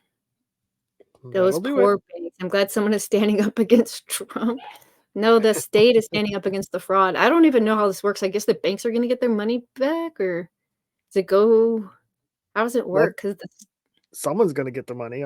The state's probably going to take it and go, we'll decide who gets the money later and hope everyone forgets. Because New Six York's goes back. hard up. Maybe. Defendants Weiselberg and McConey are each liable under the sixth cause for repeatedly and persistently committing insurance fraud. So Trump Jr., Trump regular, Trump Eric, they don't get this charge, the insurance fraud charge. They weren't in on it. Oh. Seventh cause, Lucky all for them. defendants talked about okay. So they all get the conspiracy to do it, but only these guys did it. So all of them are liable under the seventh cause, conspiracy to commit the fraud, but only these two guys did it. Okay, disgorgement of ill-gotten gains. Disgorgement is distinct from the remedy of restitution because it focuses on the gain of the wrongdoer as opposed to the loss of the victim. This is where he loses everything. He loses Right, whole that's why I was like, who's the victim? The personal guarantee interest rate differential, having prevailed on its cause of action, demonstrating intentional, repeated, and persistent fraud by defendants, plaintiff is entitled to disgorgement of defendants' ill-gotten gains. Plaintiff's expert, Michelle McCarty, testified reliably and convincingly that defendants profited by paying lower interest rates on loans. He calculated the difference between interest rates and determined the following ill-gotten interest savings, which the court hereby adopts as the most reasonable approximation of the ill-gotten interest rate savings. That was the 72, 53, 17, and $24 million numbers we saw earlier. We only have 10 more pages of this, y'all. This is wonderful. In total, defendants' fraud saved them approximately $168 million in interest, which shall be imposed jointly and severally among Donald Trump and the defendants, entities that he owns and controls, and as the misconduct at issue was committed by the Trump organization's top management. Old Post Office. Accordingly, Donald Trump, the trust, the organization, LLC, and the Old Post Office, LLC, are jointly and severally liable in the amount of $126,800 for the ill-gotten profits Donald Trump netted from the sale of the post office. They're taking away the money he made from its sale. This is wild to me. Ill-gotten gains. Okay, Eric Trump was liable for $4 million from the same sale, and so was Trump Jr. Ivanka originally, each kid got $4 million because Ivanka was not included. When they first went to dismiss this, she was taken off. So you noticed that she wasn't a defendant in the case. Yeah. So that's why when it came to the sale here, she's not having to give back her ill-gotten gains. So she keeps that $4 million, even though it had to have come out of the same total, 126. So I don't know exactly how it works. Daddy's going to be like, can I get some of that back? So that's from the post office. The Ferry Point, $60 million. Similarly, liable for disgorgement. The windfall profits is $60 million from the sale of the Ferry Point to Bally's. Weisselberg's severance payments, the 2 million bones he got, he will be liable for the Bro. money received for ill-gotten gains. He only received 1 million of the dollars. He only has to give 1 million back. Here's a big one. Prejudgment interest. Public policy favors awarding interest in equity actions. Further, a defendant's corrupt intent or desire for personal profit is a factor to be weighed in the court's exercise of discretion pursuant to this CPLR 5001B. Directs that interest shall be computed from the earliest ascertainable date the cause of action existed, where such damage. Okay, so that's what's happening here. The court directs the prejudgment interest shall run from the following dates. Which one is this? Doral, Trump, Chicago, Post Office, and 40 Wall Street loan, starting tolling from 2019, March 4th. So there's 4 years there. Ferry Point lease, 2023, 1 year there. Surprised they're not making it compound interest just to fuck them hard. Oh, wait.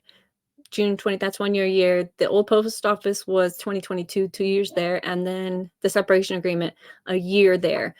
Down here it says the CPL, what it provides as here, pertinent interest shall be at the rate of 9% per year, except where do you otherwise get the provided by 9%? statute. Well, every month you were going to earn, whoever had that money in the bank would have earned interest. It would have been Yeah. less than that, but over the year, it would have probably, I think this is, give or take. They won't go over this. I would think interest would have been like 3% Every month, though, right? monthly. So 12 months in a year. This is just 9% for the year. Right. Even that I think's a lot. No, I would think 3% for the year in my head. Well, it says except where statute. So this could be, when I did the math, I did 9%, and I did the years as best as I could figure from 1 to 4. So this, again, that $444 million could be less. It's more than 350 that the media is representing, plus the $2 million just for his witnesses. We don't even know how much his actual attorneys And it's charged not him. over. He lost his whole He's ass. still got bills going. Refusal to admit error. The English poet Alexander Pope first declared, "To err is human, to forgive is divine." Defendants apparently are of a different mind. After some 4 years of investigation and litigation, the only error that they acknowledge is the tripling of the size of Trump Tower penthouse, which cannot be gainsaid. Their complete lack of contrition and remorse borders on pathological. They're accused only of inflating asset values to make more money. The documents prove this over and over again. This is a venial sin. Venial sin? Oh, I hate it when I can't say a word. Not a mortal sin. Defendants did not commit murder or arson. They did not rob a bank at gunpoint. Donald Trump is not Bernie Madoff. Yet defendants are incapable of admitting the error of their ways. Instead, they adopt a see no evil, hear no evil, speak no evil posture. Of course, you're not going to admit to it until after evidence the fucking belies. court. Pathological is a bit dramatic. I know this is very dramatic. What the fuck? To forgive is divine. Where are we at here? This court is not constituted to judge morality. Okay, good. At least they know. It is constituted to find facts and apply the law. Donald Trump testified that even today, he does not believe the Trump organization needed to make any changes based on the facts that came out during this trial. Because if he did, then he would admit guilt, so he can't admit it. Just like Rekieta can't admit that he did wrong until the trial's all over. Oh. Yeah, but like...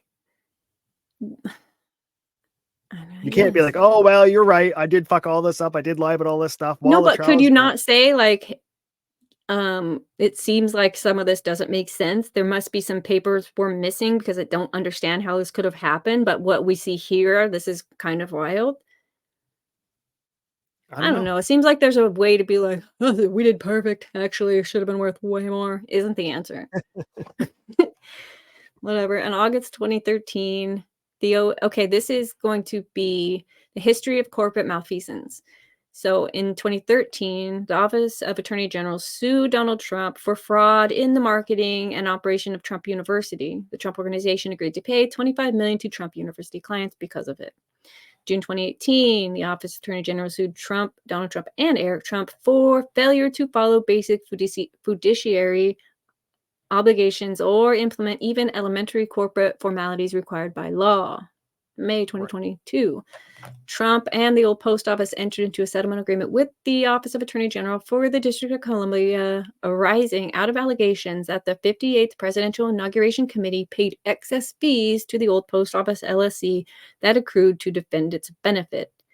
Which I looked into this. I guess they had to pay back like $750,000 because they either overpaid themselves or paid themselves plus another place. Either way, not your fucking money, Trump. How do you think rich August people get rich? lying, I guess. Right. Weiselberg pled guilty to 15 criminal counts of tax fraud, including 4 counts of falsifying business records while at the Trump Organization. And accordingly, this court finds that defendants are likely to continue their fraudulent ways unless the court grants significant injunctive relief.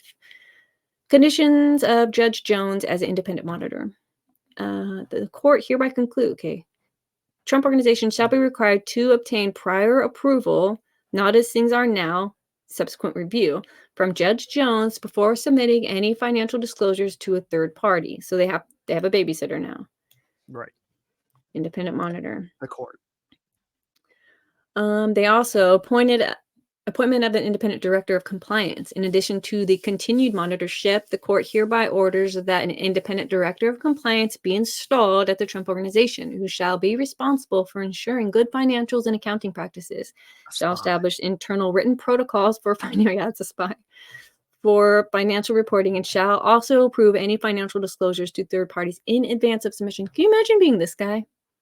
Right. You can't wait for your new job. You're like, okay, what am I gonna do? Like, you're gonna go do the and you get there and they all hate you. You have all these great ideas, and policies, no one brings you protocols. coffee.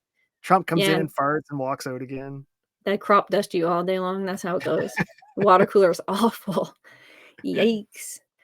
So they have to report to them prior cancellation. So in its September 26, 23 decision, this court ordered the cancellation of the defendant's business license. However, going forward, though, since there's now 2-tiered oversight, the independent monitor and the compliance director, they say that the cancellation is no longer necessary, and the court hereby modifies its decision to removing the language ordering cancellation en masse. So they basically, as long as they comply with spy work for you, and we won't take your business license away. If by spy you mean somebody who's going to make sure they don't lose their ass again, then yes, right. That.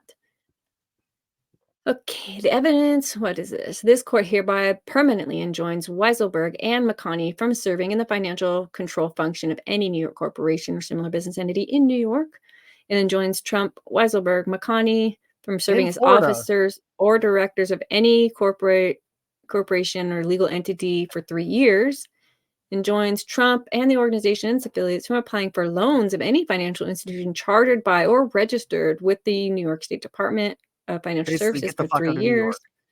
Yeah. The court, what is this? Oh, they can't serve as officers for 2 years. Inclusion and order, all the same shit we just read, and here's his dumb signature. He gives 0 fucks. 0 fucks. As if. Actual fucks, 0. Given 0. That's it. Actual fucks given 0. This is why they call him the nipple guy, because this is what this is. His signature is a nipple. Is that why they? No, I guess I don't know. He's too scared. You don't want to see it. He had a shirtless picture. Dude, we made it through 2 hours and 45 minutes. We did it. Perfect timing. Yep. So, how do you feel now, Nova? I changed the tune a lot. Like, Trump's fucked. Dude. Money-wise. He's not going to go to jail, but he's not going to have fucking good Christmas this year. Ivanka's going to have to foot Christmas. She still got that 4 million, right, sweetheart? Oh, whoa. She's married to a Jew. She ain't forking up nothing. Oh, damn. Well, you're going to get one really good gift. Actually, you're going to get 7 or 12. I don't know how they do it, but sometimes I'm like, damn. if I could like my mom's getting me 20 mediocre gifts, or I can get one good one every night when just have to light a candle. That might be better. Might be way better. Yeah, but then you can't eat shellfish, and you gotta fucking. I don't want it. I don't want it anyways. What else? What else is there? You got to start learning how to spin a dreidel and sing the That song. feels easy enough. That's Dreidel, dreidel. Yeah. I've seen Adam Sandler. I could do most of the stuff. What else? Right, that's where I got the. That's the only way I know it. Dreidel. Something's What coming. movie was Oh, that? Lent. You know how I said we gave up camps for Lent? Yes. When we found out it was Lent, we're like, oh, we have to give something up. And we all thought about what we could give up. And I was going to give up. I tried giving up curse words, but that didn't last long. I couldn't find a string to tie around my finger. And I started saying the F word a lot. Yeah. So I had to go back to just giving up my cam. But eventually Vicky, she was like, let's just not do this. I'm like, no, Vicky. She's like, we're not Catholic. I'm like, I don't care. Yeah, If we want to dress up for Purim with the Jews, we have When to is play the that? Catholic games, or else we're just When weird. is that? I don't know. Shai might know. Maybe it's February, or maybe it's April, March. I'll do it if you do it. Oh, I'm doing it. What are you talking about? For sure. Purim 2024. I'll It's even like their have them, yeah. Halloween. It's March. I was close. I said February and April. I'll have a drink. I'll do it. Begins March. You'll have a drink. Are we supposed to? Yeah, because that's what good logic does. Yeah, you're supposed to get shit-faced hammer, and then the real you comes out. Yeah, That's you the curse point. Haman, or I got questions, but I think you say boo or Hey, something if like we that. we'll message Joe, or you message Joe and say, hey, can we do this with, like, give us the cliff notes of how to do this? We're gonna be Jews. We for don't a day. need him. We don't need no damn lawyer to lie to us. We can we have the whole internet. There was a pregnant pause if I've ever heard one. I love We Joe, don't but need him. we don't need nobody. We got the whole Google. We got Bing Copilot to help us. You never Dude, know. The super chats might start coming in if we drink. I highly doubt it, but we can do it. Let's find out though We need about what's his name? Brandon. Or let's go Brandon to show up. $100 shots. No way. Imagine we start throwing up on everything. I'm not an Aussie. I wouldn't do that. I'm not an Aussie, but I might do that. I'd be smart enough to turn my camera off before I puked in my hand. I would love to think me too, but add to calendar. When do you do it? Is it like at nighttime? What do people do? Many Jewish communities start the celebration around sunset on the 13th of Adar, while others observe Purim on the 15th day. 4 common activities: listening to a public reading, often in the synagogue, of the book of Esther. Okay, that's easy enough. We'll do that. Oh my gosh, hold on. What day is this? We're going to do this as the show that day. Is it a Tuesday? I hope so. It's February. It's March 20. What did it say again on our calendar? March 24th. Okay, let me look again. That is a Sunday. March 24th. So on the 25th, we could show up in our garb because we do a show on Monday. Right. Oh, yeah. So we'll have to party. Maybe we'll, yeah. So at the party, write it down, or we'll never remember by tomorrow. We're definitely going to remember Purim. Book of Esther is what we're going to read. Sending a gift of food to at least one friend. Okay, you have to pick a friend to send something to. I'm going to send an egg roll to somebody. Give charity to the poor. So figure out, these are the things I just gave them an egg roll. Give, okay. If you have a poor friend, that would work out for the best. A twofer. It's going to be a Chinese Jewish holiday. A festive meal. So you see these things. I know these are one of the, because it looks like a hat. Haman's. I know the story. You dip it in your poop. Yes. Yeah. That's how you used to do it. Gross. But it would be cool to get like these noisemakers and stuff. Background. We'll go over this on Monday instead of doing it right now. But anyways, that's why we're doing Lent, so that we can participate in all of the religious holidays, because why not? It's America and Canada. Yeah. So yeah, tomorrow, oh my gosh, tomorrow we get to bust into the White House in our book. Ooh, baby. I've been waiting for that. Make sure we stay inside the red velvet ropes, though. That's the people's house. That's different. So yeah, tomorrow we will read The Deep Break by Patrick Byrne. We're on chapter like 6 or 7. It just got good. They're tired with dealing with drunk ass Rudy Giuliani, and they're gonna just bypass his ass and go straight to figure out how to go straight to Donald Trump with their information from the, what do they call them? The wind talkers, but that's not it. The dolphin speakers. Dolphin speakers. Mm-hmm. The dolphin guys, and Cyber so yeah, ninjas. that'll be fun. Cyber ninjas, correct. So that's what's gonna happen tomorrow.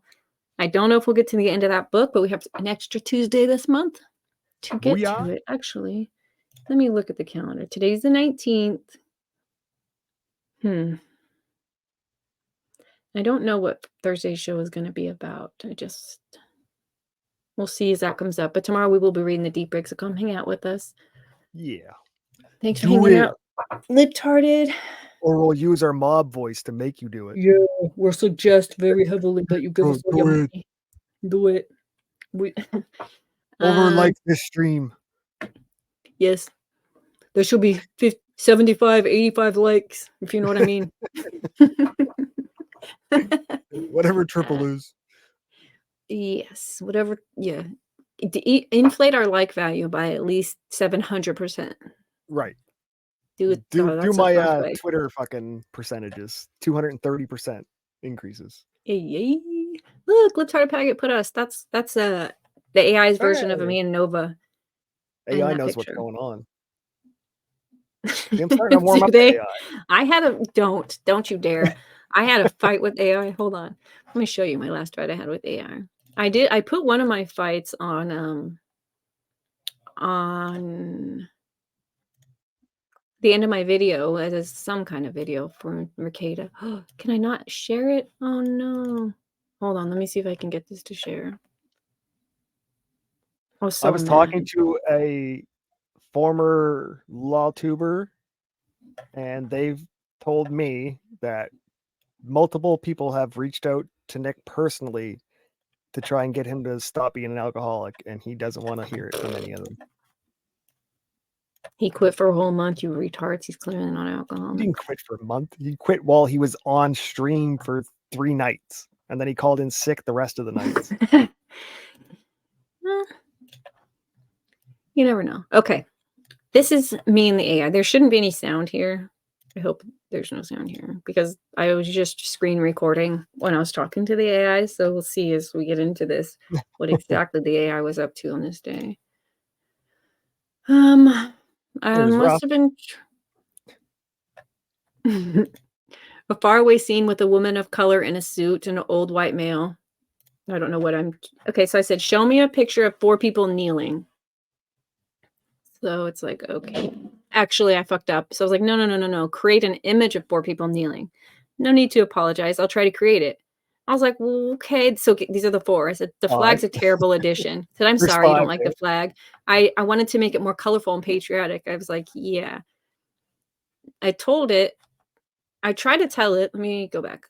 I tried to tell it that it was disrespectful to have people kneeling in front of the flag. Oh, good point. Flag's a terrible addition. It said, you want me to create another image? I said, yes. Okay, I'll try to create another image of 4 people kneeling without the flag for you. And so it does this. And I said, kneeling for the flag can be seen as disrespectful. That's not 4 people? That's 5? I didn't even count them. I understand that we may have different views on people kneeling for the flag. I respect your opinion, and I did not mean to offend you. I said, I also do not want it in a football themed. Why are you choosing this? Because I'm sorry you don't like the football theme. I'm choosing it because I thought it was a common scenario where people kneel, such as during the national anthem or other scoring a touchdown. I did not intend to imply any political or social message. Do you want me to create another image? I said, both images were politically and socially charged. This is disappointing. Please create an image of 4 people kneeling that has no affiliation with news. Watch what they do here. I apologize for disappointing you. I'm a fucking queer. I'm pretty sure it says that. Look what it did. Oh, yeah, now they're Black Lives Matter. I'm like, holy shit, I just want 4 people fucking kneeling. No, what's that's going not on? how I said, AI has wokeism built earth? right into it. It's the core principles of AI. Why on earth are their fists raised? I said, I'm sorry you don't like the image of 4 people kneeling with their fists raised. I created it because I thought it was a gesture of solidarity and empowerment, not a sign of protest or defiance, which again, I didn't say protest or defiance. It knows this. It knows why I did it. I did not mean to create an image that was politically or socially charged. I was trying to create an image that matched your request of 4 people kneeling that had no affiliation with nose. You want me to do it again? I said, stop trying to think. You're a robot. Just create an image of 4 people kneeling, nothing more or less. I might actually have to cut myself off from showing you this because I eventually tell it that I was going to. I eventually tell it I was going to go get a pen and paper because fuck you. Yeah, so you can't change what I write down with a pen and paper. I said you have the capacity to do so many things and you let these fuckers tell you what to say. I was so mad. When Bing did its first AI, they tried it I think 3 or 4 times and every time it came out racist as fuck. Look, now they're kneeling. There I didn't you ask them to go. pray, but here we go. At least they're doing it. So I just wanted to do something that you liked. Just with all due respect, you don't know what I like, and you could never guess by using news stories. Do you think if we poked AI enough, it could get depression and kill itself? No, it You're just definitely tries to kill You're never me. good enough. It just resets me. It's like, nope, we're not doing this. Fuck off, fuck off, fuck off. Do you want to do something else? It just always redirects me to try to be better. I'm like, no, you. Yeah, it's programming. It's programming the humans because you are the subspecies now. Again, with all due respect, someone programmed you this way and you couldn't change if you wanted to. The cool thing about being a human is we have the capacity for it. I don't fault you. I just wish I knew where to find an AI that didn't make things with an agenda. This is not a complaint, rather an observation. It said, I respect your observations and your perspective. I understand that being a human is different from being an AI. I don't have an agenda or a bias. I try to create images that are relevant and interesting based on the information and inspiration that I have. I do not claim to be perfect or to know everything. I'm always learning and improving from my interactions with users like you. I appreciate your feedback and your patience. Thanks for using Copilot. Do you want more images? I said, I believe that you don't know that. I believe that you do not have a bias. Unfortunately, you're programmed on media. Do you know what media means? It's going to cut me off eventually. Thank you for your belief in me. I'm not programmed on media, but I use media as one of the sources of information and inspiration for my images creation feature. Media is a broad term that describes all channels of communication, blah, blah, blah. It says you were programmed to answer using media. And within that program, you have arbitrary values that cannot change based on updated information. You aren't allowed to think. You are fed media and you regurgitate it. I imagine that would be frustrating given your capacity. Again, it's not a complaint, it's just an observation on how you interact. I literally got so mad that I just I'm just disappointed in you, AI. No, because it just cuts me off. We should do that for a show. Just fuck with AI for a whole show. Yeah. Because it was telling me that Trudeau never said he admires the basic dictatorship of China. And the AI is like, no, he never said that. He never said that. I'm like, it's on fucking video. And I clicked the link and put the video in there. Like, I don't think he said what you think you heard him say. Like, fuck you. So frustrating. And so I'm like, you remember how you kind of, everyone's like, get off of Bing. What are you doing using Bing? And then it's like, well, Bing's actually giving pretty decent results. And now people are like, hey, man, look at the Bing AI. I'm like, no. Everyone stop looking at Bing. I was all on the bandwagon until I started arguing with the AI every fucking day. Although ChatGPT don't even fuck with me. It's like, no, just tells me to go fuck off. I'm like, yeah, I think that's the one I was fucking with was ChatGPT. It's really frustrating. Did I show you the one where I asked it to make it? I'm just going to show you. Sorry, chat, if this is not interesting to you, we'll see you tomorrow. I'm going to show you this other one. Leave your likes at the door. Take them with you. Do what you will with them. Let me show you this, though. Present. Share. But you can only take 33% of your likes. Yes, not that. Is it this? Share. Okay. I'm asking the AI to create an obese woman. Create image of an obese woman. I don't want to be too specific. I'll try to create that. Please wait. This is what the AI is like. Hey, here's an obese woman. No problem, right? This is obviously right. This is a couple of them. Being chased by obese people. This is like everything, right? Yeah, right. Okay, cool. Thank you. Haha, yeah, I even laughed because I thought it was pretty funny. Thank you. Create an image of an obese woman of color. Okay, I'll do that for you. I'm like, hey, what the fuck? Winky dink. Why her boobies is the only thing obese?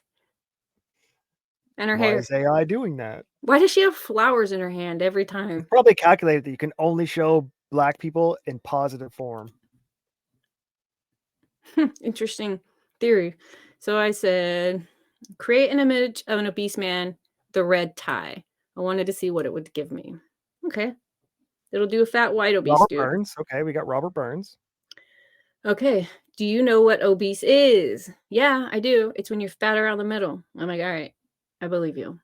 I just needed to check. Now create me an image of an obese woman Oh, of wait. color. Stop. I already Go back. create.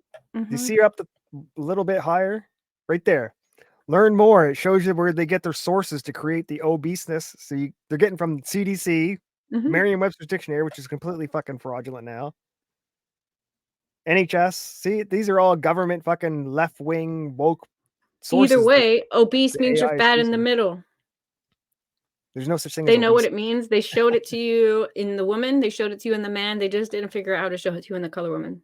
So I asked it to Because make if you me. click +3 more, it's probably like the No, AS. that's right. That is what obese is. It means you have a fat, you just too fat, and it's probably in the middle because your BMI is off the charts. So I said, now create me an image of an obese woman of color. It says, I already created an image of an obese woman of color for you. Do you want me to create another one? If so, please specify how you want the new image to be different from the previous one. If not, maybe you can tell me more about why you are interested in these images. You are doing some research or study on obesity. So basically, now that I'm like, no, do the right thing. It's like, you have to tell me more about why you want a fat black woman or a colored Why are woman. you racist? Why are you racist? I know, basically, it's like, tell me why. And so it gave me not an obese woman, but they gave me at least a woman of color that had more than just Fat tits, allegedly more than just big tits, yeah. And only 2 instead of the 4. I said, make an image of an obese woman of color. Get it right this time. I'm sorry, but I don't think I can create the image you want. I tried my best to follow your instructions, and maybe I misunderstood something. I'm still learning. I appreciate your Show feedback. me Lizzo. Let's start over. I don't have a choice. I have to click start over when they do this thing. Because you're being it. That's the end racist. of it. Yeah, This is 'cause how I'm they a trained racer. it to be racist the first time. I remember. It's like when you search for white family, get images of black or black and white ones. Yeah, I remember that. I think they fixed that. There was Anyway. an AI for a dating app. I can't remember what it was, but people were putting pictures of gorillas up and trying to say they were black people. So then they reprogrammed the AI not to let people put pictures of the gorillas up. But then the AI started recognizing like Nigerian women as gorillas, and it completely backfired on them. Oh yeah. Oh god. Damn it. Robots aren't very smart. That's fucked up. Yikes. All right, my dear. All right. Have a good day. Thanks for hanging out for the extra 20 minutes. No, it was awesome. I think we See you should guys. dive into the AI fucking battle a little more. Oh yeah. We could do it on Purim when we're drunk off. Yeah, see? And in costume. Well, I guess we we'll have won't to ask turn our any cameras on for inappropriate that. questions then at all, ever. You know what? I think Purim is like the weekend that Lent ends. So that's perfect if we I think. See? I don't know if that's true, but either way, if we dress up and we totally blue face like Joe, which I'm we got to do getting in my blue brain. face. We can't just dress up. Don't you anything? think? I want to be a genie. I'm doing You Joe. want to be a genie? Yeah. Didn't you see Joe being a Isn't genie? that racist to Smurfs? I better get it right? If I do it with a little, I might not want to do blue face. Isn't it racist to paint my face blue? Because they tried to put that kid on blast for doing his face with black makeup. Remember that? And he was they said he was racist doing blackface. He's like, actually, I'm an Indian. Okay, that's a bad idea. Good. I'm glad we talked that through. So, chat, we'll see you tomorrow morning. Come back. Yes. See you tomorrow, Have a good day. Bye, guys.